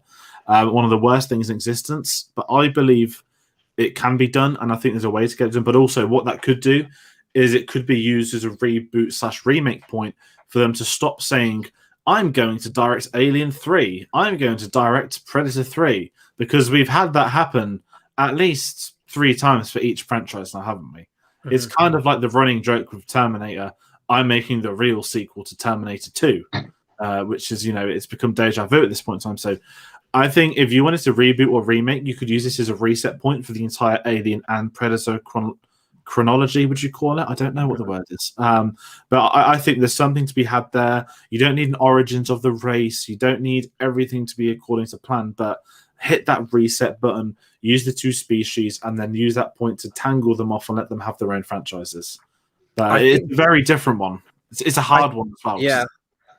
I was going to say it's a hard one because I think both franchises are in complete disarray at the moment. You had Alien Covenant, which is still the last Alien film that we had, which was terrible, absolutely awful, and that was directed by the original creator. And then on the flip side, you have The Predator, which was directed by Shane Black. Now I know he didn't direct the original, but he starred in the original. I think he was somewhat involved in the writing of it as well. When he was announced, I thought, perfect, that's a great fit. It's going to be a back to basics approach to it, and I hated Predators, which was the Adrian Brody one, which I think was that Rodriguez who directed that one? I always forget who directed that one. Was it? Yeah. So I hated that one, but somehow The Predator was worse than that. And, chucking that's probably in my worst films ever that I've ever watched as well. Instantly forgot it. Awful. Absolutely abysmal. That new one that came out, The Predator, terrible. So something needs to be done with these franchises. These characters, need to be made.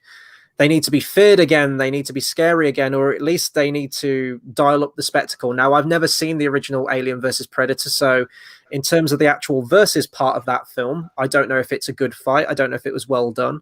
Another versus film that seemed to be like all the rage at the time. They did Freddy versus Jason, which was Freddy Krueger and Jason Voorhees. Now, awful film, but the fight was entertaining. The fight was entertaining at the end when you see them, slang it out at the end. So I don't know if they'd have to do something similar if that's not the case with AVP, if they need to dial that up as well. But I mean, we saw the trailer for Godzilla versus King Kong. Now, that film could be bad, could be fantastic, but as a trailer, it delivered everything that I needed. And from what I've seen of the fight in that, it genuinely looks good. So you're kind of paying for that, right? Like if a film comes out called Alien versus Predator, forget the rest of the film, just get down to the fight. That's what you want.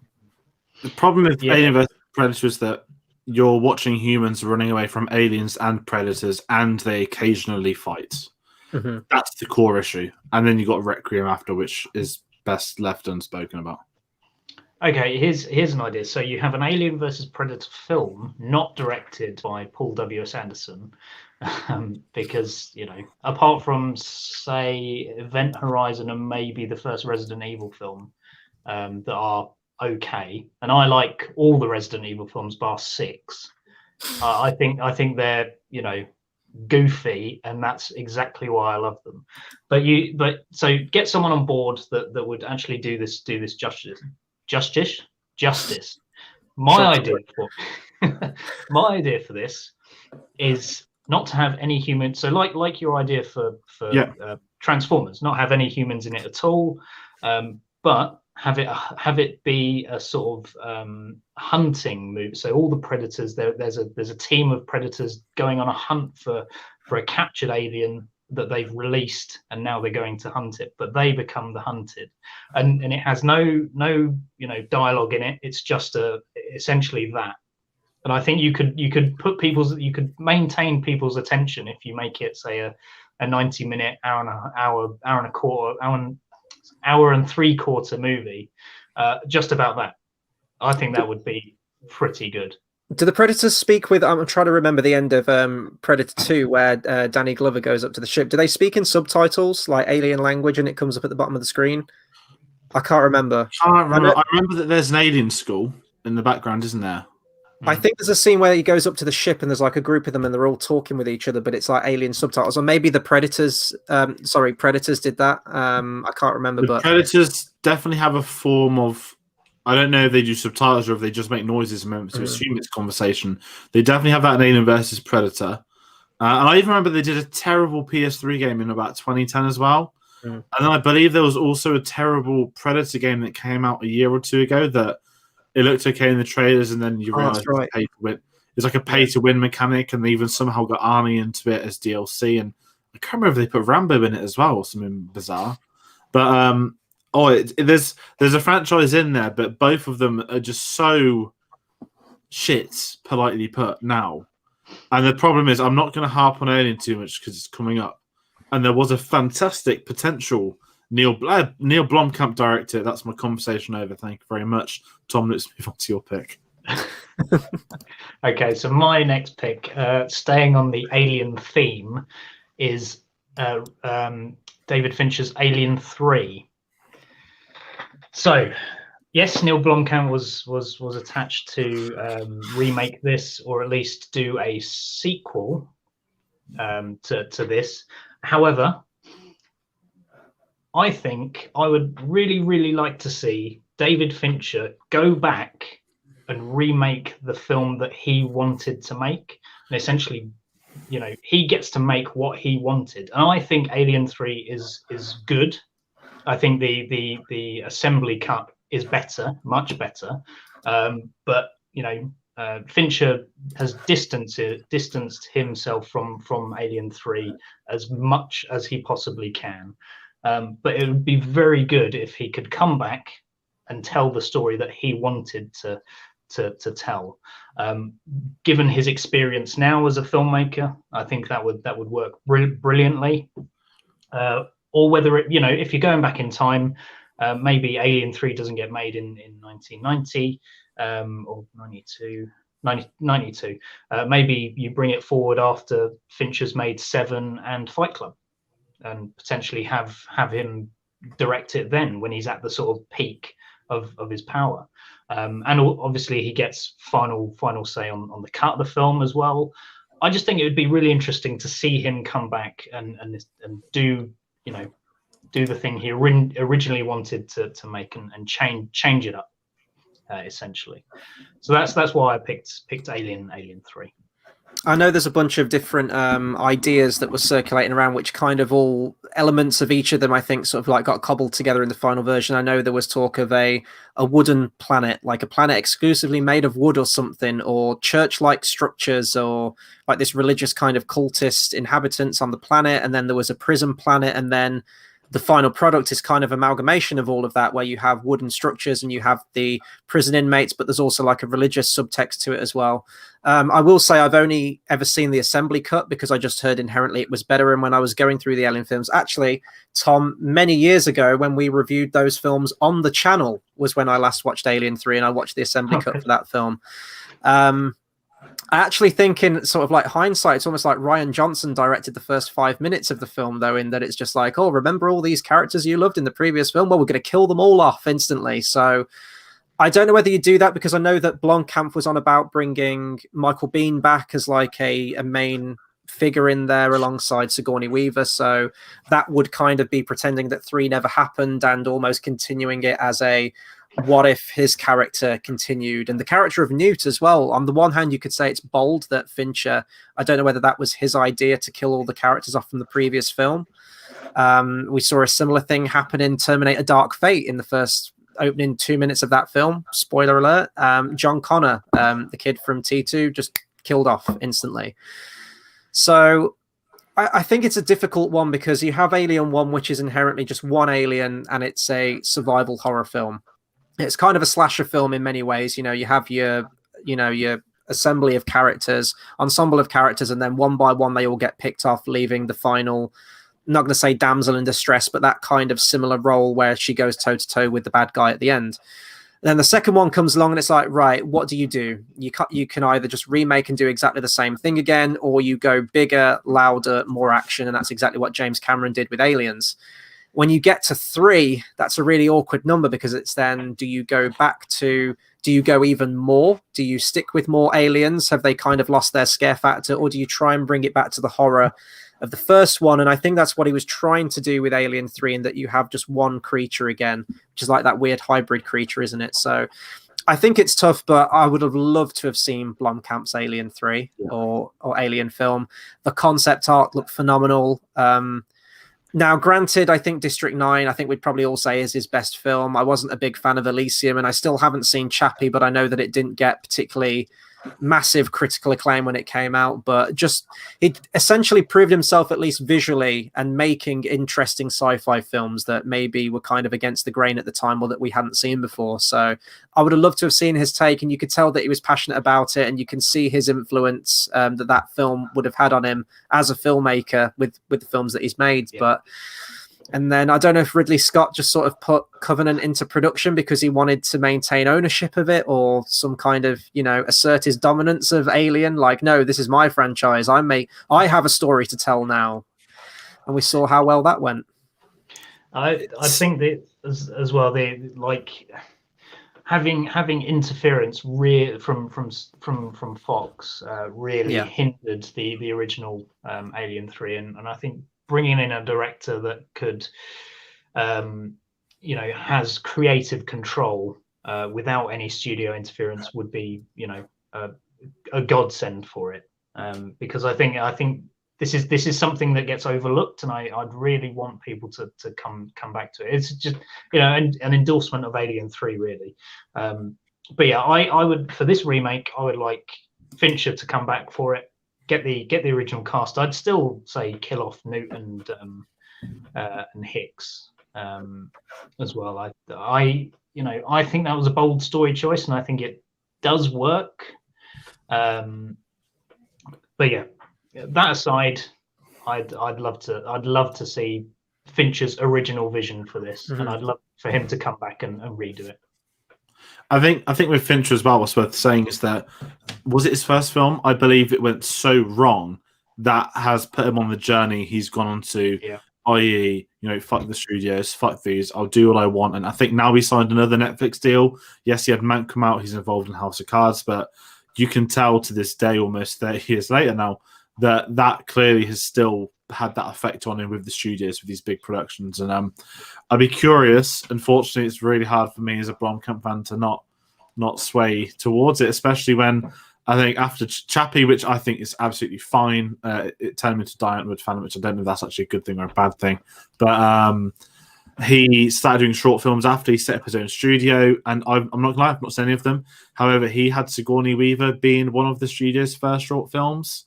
And when you had the original His My Alien 3, and I think, Chris, going back to harp on Ridley Scott, it's tricky with Ridley Scott because, he went through this bad patch, and there's been some great films, and Martian, a little bit of a comeback trail, and then I think All the Money in the World was the other one with obviously the Christopher Plummer, Kevin Spacey stuff as well, and then it was like Alien Covenant. And it is the middle finger to Blomkamp that everyone wants this Alien film. No, it's my Prometheus 2 is now Alien Covenant, and it's kind of like, come on, man, like move on. And to be fair to Ridley Scott, I think he's finally dropped it. He's doing The Last Night now. Sorry, The Last Duel it's called. I think he's doing the Gucci film. It looks like he's finally moved on. I think the timing would be right for someone to do something with Alien. Yeah, I think something needs to be done with these franchises, as I mentioned, with like the AVP thing. Maybe give them a break, like some time away. But it's really difficult at this point now. It's like the Terminator franchise as well. When so much damage has been done, it's like, can you physically come back to this franchise? And maybe they can. Right. So my number one pick, it was unavoidable that I was going to pick this as my number one. Let's be honest. And yeah, with no more further ado, The Hobbit is my number one pick. You can do as much research as you want on this film. This was a film that was kind of dogged from the beginning, and similar to Alien 3, completely messed up production. How they even managed to get, well, let alone one film, let alone two films, how they managed to get a trilogy out of this thing based on those circumstances is just testament to Peter Jackson for being a professional that he is, although I do question a lot of his decisions when it comes to this film. So The Hobbit's my favorite book of all time, favorite mythology, Tolkien, everything like that. And with the tremendous success that The Lord of the Rings was, I think The Hobbit was almost kind of doomed to fail from the beginning. In many ways, The Hobbit as a story is a much more smaller, self-contained, childlike fairy tale novel, which was written by Tolkien in the 30s, 20 years or so before he'd even written The Lord of the Rings. The films The Hobbit were made as a prequel to the Lord of the Rings films, but the book was never a prequel to Lord of the Rings. Lord of the Rings was a sequel to The Hobbit and was so completely disconnected. Peter Jackson himself didn't want to direct this thing. It was originally going to be Guillermo del Toro, and Peter Jackson had the attitude of, I've served my however many years it was. What was it, from like 98, 99? They went into pre-production on The Lord of the Rings. He served his time in Middle-earth, let someone else take up the reins now and tell their version and present their vision of this mythology. Fell through, and you can read all about it. There's studios and so many like hands in pots and everything. There were rights issues. There was political disarray and film actors' rights in New Zealand, and legislation, everything like that. It was a complete mess of a film, which ultimately resulted in Peter Jackson just sort of throwing his hands up and saying, "I'll come on board for it." And he had about 3 months, I think, to prepare for all of the films. Warner Brothers, they wanted their release dates. They were adamant about that. And instead of delaying the films, which would have been the best option, and giving Peter Jackson time to make his films that he wanted to, because Guillermo del Toro was going to have a completely different vision for the films, they didn't. And they said, well, you've still got the same release date. You've got 3 months to plan what was originally going to be 2 massive films, which is impossible. And that was kind of like a chain reaction, which led all the way through to the final film. Various creative decisions, whether it's changes to the plot, padding these films out unnecessarily with completely pointless material. It really did dilute the films, and it changed the inherent core of what The Hobbit was and what the book stands for, and why it's so widely loved in the fantasy genre by millions of people. I think it's one of like the best-selling books almost, I think, The Hobbit. This is something that definitely needs a remake. Now, if someone said to me, would you like to see a remake of Lord of the Rings? I'd be like, blasphemy. Like, there's nothing wrong with it. This one, I will wholeheartedly say, do what you want with this thing. Like, yes, get a readaptation going of this thing. Similar to what I mentioned with Neverending Story, I actually think this would be better served as a TV series. I think each episode could cover each chapter of the book, or you could condense a few together. Fantasy TV is fantastic. There were some things happening even in the final season of Game of Thrones, visually and from a spectacle, including a dragon attack on a city that rivaled even the dragon attack in the big budget Hobbit film. And I thought the one in Game of Thrones was way better visually and more creative and more visceral of an attack in that film. There's so much you can do with it. And basically you have the book as a blueprint. I think that the book as it is kind of like a bedtime story that can be read to children and is very episodic, and each chapter almost functions exactly the same. It's them falling into trouble or running into a random encounter, getting out of that encounter, and then gaining an extra person to the party, or gaining information, or gaining an item that will then help them later on in the quest. It's something that needs to be a TV series, but it's just watch the Hobbit trilogy and all the problems that trilogy had, and how it doesn't even hold a candle to what Peter Jackson made 10 years before it. It's an obvious but correct one. As someone that's never read Lord of the Rings, I mean, Chris, you know this, I like it, but I probably respect it more than I enjoy it. Yeah. The Hobbit is ironically the only Middle-earth I've seen in the cinema, and I've only seen 2 of the 3 of them at the cinema. It's tricky because there are so many issues with it, and I hate comparing it to the prequels, and it gets the obvious Star Wars comparison. They couldn't be any more different for different reasons. But it's that we always look at it in this modern perspective of we've got a generation, maybe our age group, a couple of years below, that can say they grew up with the Star Wars prequels. And there are things like that where time evolves, opinions change and whatnot. There isn't going to be a Hobbit generation. There's going to be kids in 8 years' time saying, I grew up with the Hobbit. It changed my life. It introduced me to this. No, not at all. It's just something that was just done wrong. And I think when you look between those lines, it's so obvious that Warner Brothers strike again. One of the most sort of common, 90% studio interferences. I mean, don't go on, so many massive studios do get into issues, but Warner Brothers just seem to cause the catastrophic issues. I think it's probably a better way of doing it. And I think it's something that, I'm not going to say it stains the name Lord of the Rings, but if I'm going to watch Lord of the Rings, I'm just going to watch Lord of the Rings. If I'm going to watch Star Wars, I'm going to probably do 1 through to 6, or however, that's what I did for sort of 15 odd years. Whereas I can just happily watch Lord of the Rings and not feel the need to go to The Hobbit or think about The Hobbit watching it. I don't watch Lord of the Rings and think, oh my God, The Hobbit changed my mind on this thing. There's nothing like that. It's so disconnected that I think you could get away with it to a point of approaching it, because you can tell as well that Peter Jackson didn't like it. And I don't think it'll be Amazon's game plan, especially when we're getting these Middle-earth box sets. But it's a tricky one. But I see why. And let's be honest, anyone that knows you knows this is going straight on your list. Oh, definitely. And Carl says as well in the comments, Peter Jackson even admitted he was making it up as he went along with The Hobbit. That's in the behind-the-scenes footage. It's very, very candid information that he gives away. He's just very open with it. He didn't have a clue what he was doing. Showing up to set with no storyboards, no previs, no nothing. All the actors in costume, and he just had to wing it, and he just had to make up all these elaborate shots, which is testament to him and fair play to him as a director. but even still, that doesn't sort of it's not a get out of jail free card with the final result. There's still a lot of decisions that he made that was, what are you playing at? Why has this even entered your head? But yeah. GoPro. Sorry. Exactly. That being one of them. Being It's one the of many. It's the boring one. It's the boring, easy one. I'll give it that. I mean, the whole thing. Wasn't when he came on board to do these, weren't sets already built for Del Toro's vision of the film, and he just had to work with what he was given. I mean, it's absolutely mind-boggling that, you know, somehow he managed to cobble together 3 films out of this horrible mess.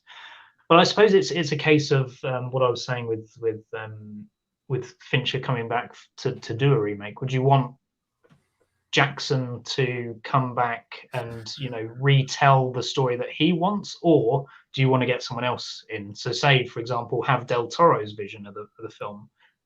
Oh, that's a really good question. Because having seen, say, Pan's Labyrinth, for example, Guillermo del Toro, he does have a very striking, different look of the world, and seeing some of the concept art that he was working with, I'd be quite interested to see his take on it. Now, I think even Del Toro said he's not a massive Tolkien fan, which kind of made me take a step back and go, well, why did you want to direct this thing in the first place? But I would like to see Del Toro's vision. I think that would be more akin to sort of this standalone fairy tale whimsical style, which The Hobbit is meant to be.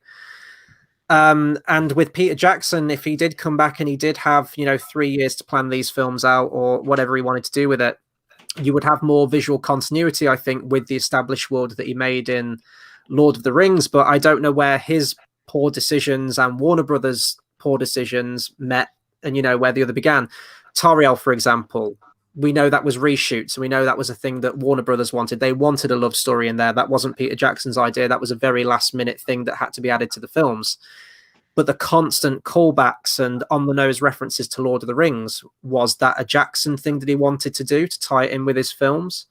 Or was that what the studio wanted? So I think overall, I would have liked to have seen Del Toro do it, because even from a book standpoint, although they eventually all became encompassing in the one mythology, and the Hobbit was sort of like retconned and brought into the world of the Lord of the Rings through later writings that Tolkien did, fundamentally, when you read them, they are 2 very separate novels. You've got very dense, very descriptive and very, very long Lord of the Rings book, and The Hobbit, which is like a less than 300-page children's novel.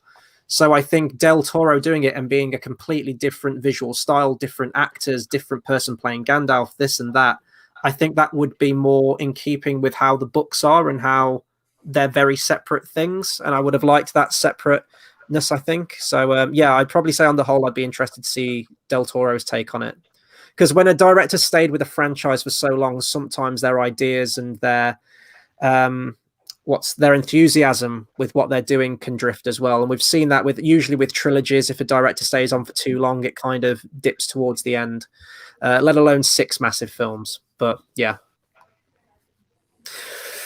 No, it should have been 2. Although it's a very short book, a lot of stuff does happen. And I think that it would feel incredibly rushed if you were to condense everything that happens in The Hobbit. If you still wanted to tell it accurately and be faithful to it, the original 2 films split, which was going to be the beginning and then end with the barrels as movie 1. And then your movie 2 was going to be Smaug and the battle as your movie 2. Perfect split for it. So no, I think 1 film would be too rushed. And then on the flip side, 3 was too many. And you had to drag that story out and pad it out as much as you could to get a trilogy out of it. So 2 films, definitely. Or a TV show, as I mentioned. So, speaking of Warner Brothers, speaking of prequels, speaking of adaptions, I present to you Fantastic Beasts and Where to Find Them. This was the Colin Farrell movie that I mentioned earlier. I jumped the gun a little bit, didn't I? I think when you went on to Expendables. This is the one I was referring to. Yeah, it's on the thumbnail, guys. If you didn't clock it by now, this conversation was going to happen. Let's rewind the clocks back to let's say 2014, right? They're doing a spin-off to Harry Potter. Oh, okay, it's going to be about Fantastic Beasts and Where to Find Them, that book they made for charity. Oh, okay, it's a spin-off, it's a prequel. Newt Scamander's established in Harry Potter lore. Yeah, that's all right. Fast forward to October 2016 at some big panel, J.K. Rowling. This is now 5 films. And I remember watching that and thinking, what? As many other people did. I even tweeted her and she liked it because I said, is this leaning towards Grindelwald? Let's bring up the name, shall we? I'm not remaking Fantastic Beasts. I'm not rebooting Fantastic Beasts. I'm getting it out the system. And we're going to have a Grindelwald trilogy instead, which is absolutely what it should have been. Now, I'm not going to get into the lore of the books because if you really don't want the next 3 films spoiled, for those that really want to watch the next 3 films, Grindelwald is the original Voldemort. And this film series, mistake number 1 is that the first film set in 1921 and the 5th one's going to be set in 1945. So apparently Eddie Redmayne, who looks about 10, is going to have aged 24 years. But then again, at this rate, with the gaps between 2 and 3, it might actually be a 24-year gap between finishing these. Who knows? The reason why this is wrong is because Warner Brothers buckled, and they let J.K. Rowling, who now I guess we can also say we haven't even got to the main controversy yet. The controversial figure that is J.K. Rowling now is very tricky because she obviously made the Harry Potter films. She didn't write the screenplays. Steve Kloves did 6 of the 7 of them. Mistake number 1 was that he didn't come back and do it. Very comparable to Lawrence Kasdan not coming back to the Star Wars prequels, I always think internally. And you can tell he's missing, certainly off the second one, even more so than the first one. And there's a reason why they made him come back for the third one. He's going to be adapting this. The Deathly Hallows has so much context of Grindelwald growing up, the Dumbledore story, what they went through, teasing things. There's so much going on that to call this the Fantastic Beasts franchise is disrespectful to what this franchise really is. This is a completely different time. It's wrong, and it is literally just a spin-off film where Warner Brothers probably said, we want to make this a franchise, can you do that? And then you got the poster, which revealed it all. The Colin Farrell with the Deathly Hallows chain in the corner of the poster. I put it in the thumbnail for eagle-eyed viewers at home because, as I said, this is the Grindelwald trilogy, not a Fantastic Beasts reboot. And let's get to the main talking points, shall we, guys? So, why is this franchise failing, I ask you all? Is it the writing? Maybe. Is it the fact that Eddie Redmayne is the lead in a franchise? Maybe. Is it the fact that no one cares about this era because it's called Fantastic Beasts? Yeah, maybe. What's going to be the also? Is it going to be? Dumbledore has a third brother now. Maybe. Grindelwald is Johnny Depp. Grindelwald is now Mads Mikkelsen, and Grindelwald has been Colin Farrell. Grindelwald has been Jamie Campbell-Bower. And Grindelwald has been someone I forgot to Google the name of to get the actor from the Deathly Hallows films. We have 5 Grindelwalds inside for the last 4 Wizarding World releases, I guess we can say. Let's get a bit of context in here, shall we? Let's get some real-life drama. Amber Heard, absolute scum of the earth. We'll talk about her hopefully later on in the year when justice has been served as a Vernon Baduvis spoon of ice cream. And when Johnny Depp gets proven as innocent, casting Mads Mikkelsen will look like one of the most disgraceful actions of all time. And I fucking love Mads Mikkelsen so much. Me and Chris, we've had this discussion. If they'd have gone 3 years ago and said, Mads Mikkelsen, the Eastern European, you are going to play Gellert Grindelwald, an Eastern European dark wizard, absolutely perfect. Beautiful. That would have been perfect. Would have been no issues. They bring in Johnny Depp, and at the time I was like, Johnny Depp playing another weird, unique guy. I'm not too sure where I am, but I like Johnny Depp, and that's all Crimes of Grindelwald. I don't know if you saw that, Tom. Chris, you unfortunately had to watch it. The best thing in that film is Johnny Depp by a million miles on earth. Best thing in it, most interesting character in it. Got great scenes. Even the finale, probably the best actually scene of the entire film. You can probably just watch the last half hour, and that's all you need to really know. He smokes a magical bong and predicts World War II. That's when you know, okay, this guy's fine to be Grindelwald, and then again, enter Amber Heard. For whatever reason, if he is guilty, and for whatever reason, all evidence is apparently not allowed to count, as it was in the UK court case, which we knew he was never going to win against the Sun. then Mads Mikkelsen's fine. But you've now got a franchise that had Johnny Depp in for 2 films. You've now got Mads Mikkelsen for 3, 4, and 5. You need to reboot it to have Mads Mikkelsen in it properly too. I'm just saying this franchise has got so wrong. It's got so depressing, and it's a mess. I think mess is the main word. You know, from the creators of Harry Potter, the author of the Harry Potter franchise, to get it this wrong, for someone that was so on point in those Harry Potter films, that was so specific with what people were about now to do, that had the majority of canon correct, had I forgot the other C word, continuity was almost perfect on something. I can think of one to describe Amber Heard, but that's a different one. Yeah, no, I know that too. I just can't believe it's gone so wrong, and it's the behind-the-scenes stuff, it's on the on-set stuff, and the fact that David Heyman producing it still, the fact they've still got the other David directing it, I always get the pair mixed up. And, it's going to really annoy me now. I've forgotten his name. Anyway, it needs to go. I'm sorry. I'm going to go watch the third one. Do I care? Not really now. I love Mads Mikkelsen, and I think he's a phenomenal Grindelwald, but I'm going to sit down in that cinema apparently in June 2022. Now brackets the same day as Black Panther 2, so let's expect another Fantastic Beasts delay because they ain't going to release on the same week as Black Panther 2. I'm going to sit there thinking this is a massive, horrible injustice, and I'm going to want to boycott it, but I'd be lying to myself if I said I did. I was able to boycott Mulan, but I don't think I can boycott a Harry Potter film. Maybe that makes me a twat. You know, it makes me prejudiced or like, I don't know, not following through, but yeah, this just needs a wipeout. This needs a Days of Future Past. Like, this never fucking happened. Let's just take it back to the basics. And I need to rant over, but I don't know, Chris. I know your thoughts on Fantastic Beasts, but I'm curious with Tom's.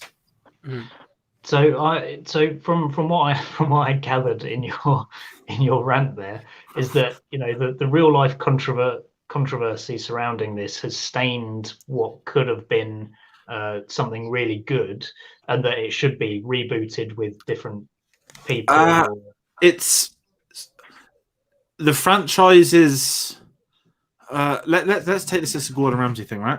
He's gone to the kitchen and he's found like raw chicken next to cooked chicken, and it's a fucking mess, and he's shouting, and he turns his back and someone's already delivered it to the customer who is eating.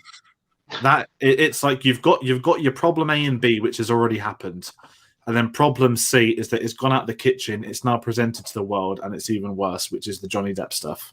So there was a mess, and it's been made a bigger mess. I think it's the best way of putting it. And I guess like the Mads Mikkelsen being casted as Grindelwald is like the little mint that they've just put on the table and said like, sorry about the raw chicken, but there, have a mint. It's just like trying to patch it up. Yeah, I mean, I've talked about, I don't know if we've talked about it on the channel, but we've definitely talked about it off camera about the whole fallout that's going with this whole entire franchise. This is not a franchise that I'm invested in any way, shape, or form. Movie 1 came out. I didn't care for it. I thought it was kind of a boring slog. I didn't really connect with any of the characters in it, apart from Jacob, I think was the character. I forget the name of the actor, the guy from Fanboys. He was sort of like the only character I thought was anyway kind of funny or the audience could connect with. The second film came out. It was kind of J.K. Rowling's baby, essentially, because she wrote the script for it, and, you know, she can write the books, but can she write a screenplay, and can she make it work on screen? And after watching Crimes of Grindelwald, we now know that the fact that that's not the case. She also broke her own law as well from her own books, with loads of inaccuracies in terms of dates and characters being doing things they shouldn't be doing at that point, or doing them too early, or whatever it happened to be. And it was a mess, and it was just a boring slog. So 2 films into this 5-film franchise, and I already care about none of these characters, nothing about the situation that's going. And it does feel like The Hobbit, in that The Hobbit was meant to be this one childlike thing, but they packed it with so much stuff that wasn't inherently from that. And that's kind of what they've done with Fantastic Beasts.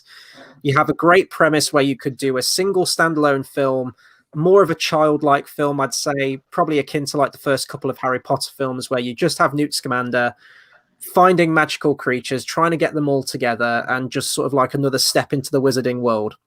That's all you had to do. You could make it like a fun, more sort of like kid-focused Harry Potter film, maybe to get like a new audience involved with it, like a younger audience that could get on board with this thing and maybe age with it like we did when we first watched the Harry Potter films.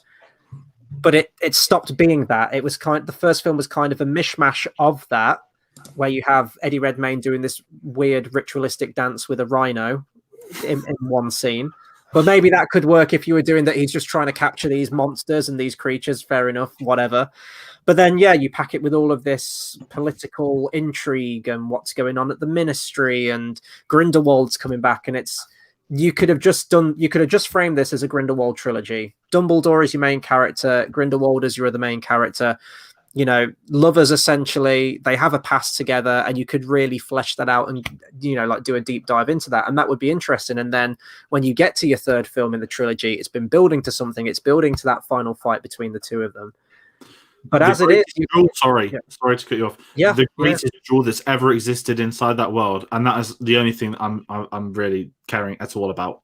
Sorry, back to you. Yeah, and like the Harry Potter films were building up to that, right? We knew in that last film Voldemort was going to fight Harry Potter. There were stakes there. It was the big bad against the good guy, and you would have had that same thing. You would have had 3 films to establish that relationship between, and that history and that past between Dumbledore and Grindelwald. And that's where the meat of the story really is at the moment, if you can even call it that, with the Fantastic Beasts film. And now going to the casting thing with Mads Mikkelsen, yeah, it's a complete mess, because you have him sort of disguised as Colin Farrell in the first movie, but then you've established that Grindelwald is Johnny Depp. And now we're kind of doing an Imaginarium of Dr. Parnassus, coincidentally starring 2 of the stars from that film as Grindelwald. And it's just going to break that connection. When anyone gets recast in a film, I kind of have it with Maggie Gyllenhaal in The Dark Knight. It kind of takes me out of the film, because you get used to a certain actor playing a character, and when they're suddenly recast in a sequel, it kind of takes you out of it. But to do that so early in the franchise as well, it's just, you're going to have no connection, because Mads is going to play it in a completely different way to what Johnny's played it. And let's say Johnny Depp does get found innocent, they're not going to suddenly go, "Oh, sorry, Mads, you know, you're out. We're getting Johnny Depp back in." And even if they did do that, Johnny Depp should tell him where to stick it. So it's just a done franchise. But to me, it was done by movie 2 anyway. It was a franchise I didn't, you know, give a shit about at all, especially not for a 5-film franchise, which is way excessive and way overblown for what it needs to be. But yeah, a remake would be cool. Or a reboot, or do Quidditch through the ages. Do Quidditch through the ages first. Give it some time. Do the what's it called? The Chosen. What's the Harry Potter thing? The stage show called The Cursed Child. We're gonna get it. We're gonna get it in 10-15 years. We're gonna get it done differently. And yeah, the stage play is phenomenal. I'd recommend the stage play, but go in loosely. It's not the continuation that could legitimately work in a film or book sense, but it works for a stage play and should be seen as nothing but that. And they will tinker with it to make it a film. Quidditch for the ages. Sorry, last thing. The only Quidditch we need is a remaster of Quidditch World Cup on PS5 graphics. Let's chuck it. Let's be nice. Let's add a VR thing in there too, and we'll get that one day. But yeah, Fantastic Beasts is probably one of the messiest franchises in the world right now. Another thing, shut down this week for another 2 weeks because an extra got COVID and he was acting with the cast. So more dramas there. Warner Brothers franchise, just another notch on their belt at the moment, isn't it? Release the hot Johnny Depp cut. Sorry. Oh, I will be honest and say I skipped these when they were. It's fine. Coming in. You've done yourself a favour here. It wasn't. I'm very selective about what I see at the cinema now, and if something doesn't interest me in sort of reading, you know, reading about it or watching the trailers, then I will definitely not go and see it. And it was very much the case of the same thing with this. I may come around to it eventually, and you know. But will my viewing of it be altered by all the controversy that's surrounded it? I would struggle to put it on now. I'd just be too pissed off knowing how they've treated Johnny Depp. So yeah, it's a dud, and you've got no leading charismatic actors. And I need to stop talking about Fantastic Beasts because Chris, like you're in The Hobbit, you want to keep going, but you know you can't. Yeah. We'll have our time for it. It'll be a thing. It'll be a separate thing. But yeah. So Tom, your final pick, I think, isn't it? My final pick, and it's a Disney live action remake I would like to see. Oh, this is going to be an interesting discussion. Bring it on. And that would be Pocahontas. Okay. We're just gonna let the dust settle for a little bit. Yeah. Right. So my thinking here is that Pocahontas as a film for me isn't particularly great. I can see its appeal to some people, but I don't think it's very good, and that's fine. Whatever. It's one of the lesser musicals of Disney. But my thinking for this is that the original had no historical relevance. It played history very loose and was completely devoid of any accuracy, really. So my thinking behind this is a remake I'd like to see of a live action remake I'd like to see of Pocahontas is one that tells obviously a sort of not as dark as the true story actually is, but one that doesn't just sort of brush history aside, one that embraces the history of the real life character, of the real life person rather, and sort of tells a story relating to that rather than what we got in the animated film. So that's something I'd like to see, and I think that could work very well, especially if it's aimed to a more sort of kid-friendly audience. You could bring them into some history that they may not know or understand, and sort of you can use it to teach them about things. And I think that's one of the good things about film. You can go and research this stuff if you're interested in it afterwards. So I think that would really work. Whether that would actually happen is another story, because I think if we're going to remake, if this was ever going to be remade, it would be very run of the mill, samey, much like the original, the remakes we've been getting at the moment. So I don't think anything would be different. It wouldn't be a different remake if it was going to be made by Disney in their current crop of movie remakes. But the one I'd like to see is one that's more historically accurate, and one that embraces its history and wears it on its sleeve rather than sort of brush it under the rug. Do you want to start this one off, George, or?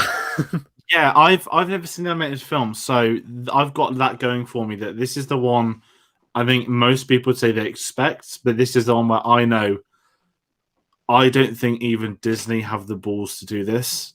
And I'm not taking away your points of anything at all. And I don't know if this makes me sound bad, so this isn't my intention. I don't think this film can be made without the, I don't want to say the word political stuff, with the real life story of Pocahontas. It's so dark and so different. I don't think Disney can do that. Look at how beautiful everything is. Look at this and look at this and look at this. And I know exactly what you're getting at, Tom, but that's the reason I think they haven't made it right now. I'm not saying taking anything from your point, but Pocahontas is a tricky subject because I think it would have already been done. I think it would have probably been after Beating the Beast. But it will be interesting to see if down the line someone does a Pocahontas film that isn't Disney, that does do the real life stuff, that does inform people of the real life story, because it's very depressing and dark, to put it politely. Oh yeah, I completely agree, and I think having they sort of don't really want to touch it because of the implications around its history. Yeah. But then I think saying that, I think that you can do it in a way that sort of means that its history is there for people to see, and so I think it can be done. I just think will it is a different question, really. But yeah, I completely agree. They won't touch that because it's something that people will be upset by, and get them in a lot of hot water if done wrong. Yeah, I think I kind of agree with both of you on this. I think it's a lose-lose for Disney if they choose to take on this one, because you've got the camp of the people that love the original film. Now, I won't go so far as to say that I love it and it being one of my favorites. I do think the music in it's absolutely stunning. Alan Menken, again, just the powerhouse that made Disney what it is, in my opinion. And the animation, it's quite funny, actually. The history of Pocahontas is that you had they divided the studio, and they had half the studio going, right, you work on The Lion King, you work on Pocahontas, and Disney were 100% backing Pocahontas. That was the one that was gonna put their name on the map after Beauty and the Beast. This was an Aladdin. This was gonna be the one. And Lion King, no one cares about that film. The film about lions, whatever. Pocahontas, it's historical. It was them taking on a real life character and moment, characters and historical moment, and they put everything into that film. And it's quite funny how it turned out, how Lion King became at the time the highest grossing animated film of all time and was loved by everyone, and then Pocahontas came out and people were more mixed and lukewarm on it. Now, Pocahontas is a film that I always go to as an example of, I mean, sort of like the Old West and like Native American history is one of my favorite parts. It is my favorite part of American history, and I always find it fascinating. And I love watching sort of documentaries on it and historical things set in that time period. Disney isn't the studio to tell that story, and I think they're doomed either way. If they go with a straight shot-for-shot remake with all of the music, paint with all the colors of the wind and all of that stuff from the first film, make it a love story, especially with today's sensibilities and modern sensibilities, you're going to have people cracking down on that a lot harder than they probably would have in the 90s when that film first came out. Now, I can sort of distance myself from a film if it isn't historically accurate. I do like a film to be historically accurate, but when it's an animated film made by Disney, I can kind of let it slide if they just want to tell the story that they want to. And for the film that it is, the animated film, is it a film that I think's told well with great music and beautiful animation? Yeah, I think it is. Could it have been better? Definitely. But I still do love the animated Pocahontas for what it is. Now, as an actual historical depiction of what happened and what happened to Pocahontas and everything that she went through, and I think she like died at like the age of 21 or something as well. Absolutely. It's horrible to like for Disney, a big studio at the time, to make a film like that and make it commercial and to disregard the real life events. But if you are going to have a Disney live action film tell the real life events, it's going to be like the Bohemian Rhapsody argument. It's going to have none of the bite or the punch of what you need to tell that story and that moment in history and do it justice. That's a film where it would need to star, for example, oh God, what's his name? Phantom Thread. I've forgotten his name completely, the actor. Daniel Day-Lewis, yeah, exactly. It's a film that would need to star the caliber of him if you were going to do it justice, like a historical epic kind of thing. And I don't think that Disney would be that studio. If they did do it, it would be very wishy-washy. They'd never commit to anything. They would kind of dance around the issue. And I think it's difficult. I can see it's definitely one of the most popular ones of the 90s, and definitely of the ones they've been remaking. It is kind of standing out as, why aren't you remaking that one? But I can see why it's very difficult. I think you'd run the risk of pissing off a lot of people. You either piss off the original fans of the animated film or a whole nation of people. So I think they should stay away from it right now, but who knows? I've seen a lot of people saying they want it remade, which is the other side of it, that one of my sisters loves the live action remakes, and that Pokemon's one of her favorite ones. I'm kind of there like, I ain't gonna do it. This is why. If people could distance themselves, if people could go into it, and you've got live action adaptation, you've got CGI raccoon, animal sidekick, CGI hummingbird, and you do all the music and everything, I wouldn't be okay with it, because the animated film is what it is. Don't remake it anyway. But I could see people. I would be able to suspend it and just go, oh, this is just a live action remake of that film that Disney made in the 90s. But I think with today's people, some for justified reasons, I think some people can dial this stuff up, but especially with the historical setting and what happened to her, I think there'd be a whole very vocal majority nowadays that would kick off more about it, and I don't think would be able to distance themselves from it. Especially with the Mulan dramas as well. Yeah. It's that you need to play it safe for a couple of years now, and that's why they're doing Pinocchio and I always get Cinderella mixed up. It's Cruella. But yeah, no, it's interesting because the thing is, there is a Pocahontas story to tell, and I don't know how it all works, but I think also worth mentioning is with the Native American side of things too. I'm trying to think of films where they've actually been able to like fairly represent them, and I would say The Revenant has it because DiCaprio is part of the tribe. But when they have that representation on screen, and that's exactly what Inarritu spoke about in his speech at the Oscars, and I think even famously, I'm going to backtrack further, when what's his name? Christ Almighty, Don Corleone. Oh, I always forget his name. The actor. Oh, Marlon Brando. When Brando refused the Oscar and he sent the Native American on stage, and they're all booing and jeering her. Granted, that was the 70s. America's probably more fucked up now than it was back then. So it's interesting because the problem is I know exactly what Tom is. I would like something in Pocahontas. It's something I need to be informed about, but I think because of the Disney animated thing, no one would even try and do it. Not being a Disney thing, they would just want to stay away because it brings in that Disney conversation. I can't remember. Is Night at the Museum, is that meant to be Pocahontas, the actress who's with Robin Williams a lot? I can't remember if that's another famous Native American since I've seen them. Can't remember. But let me just double check that real quick. Is it the first Night at the Museum? I think she's in a couple of them. I think she fancies Robin Williams. It's been a long time since I've seen them. Check real quick. But yeah. Sorry, we've kind of chat on your opinion, Tom. We don't mean it in that way. I completely agree with you on that. It'd be nice to see it, and I'd like to. Disney now have a tendency of just sort of they're rehashing things, but they're doing it in such a way that makes it really dull and dry, and takes all the oomph out of what the originals were. I think if you do a live action remake, say later down the line when things have changed, I know they're doing loads of interesting things with their TV stuff.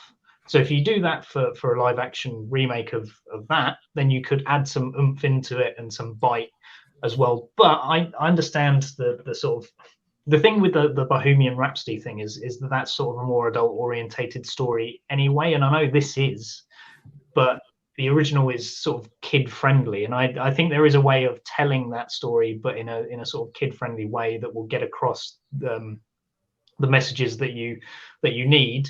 I agree that Disney won't touch it, but maybe later down the line they can get someone in that wants to tell it and wants to do it and adds that extra bite into it.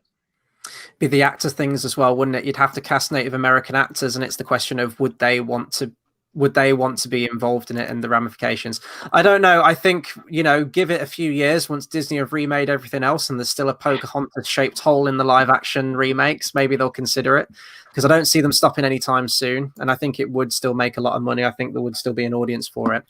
But there is a comment that we received quite a bit back ago now, I think, but I did want to bring it up before we round off here, because we have finished all of our picks now. We have one from 123 Rock Fan who says, I would love to see a live-action Iron Giant remake with the exact cast as the original. They already look like their animated character counterparts, but recast Hogarth. Would Vin Diesel be playing the Iron Giant? Would it be his bald head? It's like a mix of Bumblebee and E.T., isn't it, I think, really, in terms of the story. It's based on a book, though, I guess, so you could make it, again, more faithful to the book. I'm going to make myself a hypocrite because I don't mind the Disney live action remakes, but I draw the line at the Iron Giant. Now you know how I feel, right? You have that attachment. It's to me, it's more like I think Pixar plus Iron Giant plus maybe one or two others I would never want to see. Sausage Party too. Oh. Oh boy, are we going to end it on the Sausage Party bombshell then? Is that going to take us out? Yeah, it might have to. So we'll do a quick run through, guys, as we always do, of everyone's picks. Neverending Story, Gremlins, Black Cauldron. Oh, my screen's just gone very strange. Hobbit, Transformers, Grindelwald Trilogy, World War Z, Bohemian Rhapsody, AVP, The Expendables, Killer Mockingbird, Last Airbender, Alien 3, Pocahontas, and Alexander. Yeah, boom. Awesome. 15. That's it. So now we want people to comment, as people have been commenting along tonight, and thank you to everyone who has watched the video tonight and been commenting along, but we don't want the conversation to stop here. We want to continue it. So please do drop us a comment and let us know films that you'd love to see a reboot or a remake to, films that were either bad and you think should get remade, or films that just need another readaptation. because we do reply to everyone's comments, and it's always good to keep the conversation going after this video is done. Be sure to like and share and subscribe as well, because we do have a lot of content coming out, content of which we're going to talk about right now. So every Tuesday at 8 p.m. GMT, we have our series of retro reviews where we go back and look at some older films. And this Tuesday, we'll be taking on Beverly Hills Cop. We'll be starting the Beverly Hills Cop franchise. So every Tuesday for the next 3 weeks, we'll be finishing that trilogy off. And then on Wednesday, we'll have this review out, right? So Wednesday the 10th, we'll have our review for Judas and the Black Messiah. We'll be watching it on Tuesday, and we've got a live stream to watch for that. So expect that review out there. That might be a potential Oscar one. And then we will also have our 1000th video on Thursday, which hopefully nothing cataclysmic comes out. No movie news, no trailer, no nothing. We've got a schedule. Super Bowl tonight. Oh, well, there you go. So if anyone hasn't seen, we won't react. What's his name? Timothy Chalamet has played Edward Scissorhands' son for a car advert. Yep, that happened today, and it's more important that we all move on from it, pretend it didn't happen, because we just get too much of him. But yeah, sorry, Super Bowl Sunday. Don't know anything about American football. Shit sport. Well, I was going to say, if something did come out and we would have to react to it, we probably wouldn't, because we need to maintain that Thursday day. But just in case we did, follow us on our social media, because if we are going to go last minute on a video, this video today was very last minute in the idea for it. So follow us on Facebook at Cinema Savvy, Twitter at Cinema_Savvy. And if you do want to pick up any of our merch or check it out, there is a link in the description to the TeePublic link. And also, WandaVision reviews. If you're not bored of hearing us talk week to week, every Friday, 8 p.m. GMT, we're going through the WandaVision TV series at the moment, weekly episodes, discussion, spoiler talk, speculation. It's been really good fun at the moment, and we've got 4 episodes left, so it's still another month of WandaVision. So, yeah, no spoilers here. So we'll save it for the reviews. But yeah, no, this has been a blast. Thanks again to everyone who's jumped on. Thank you to you, Tom, as well, for jumping on last minute for this video. And until the next video, we'll see you guys next time.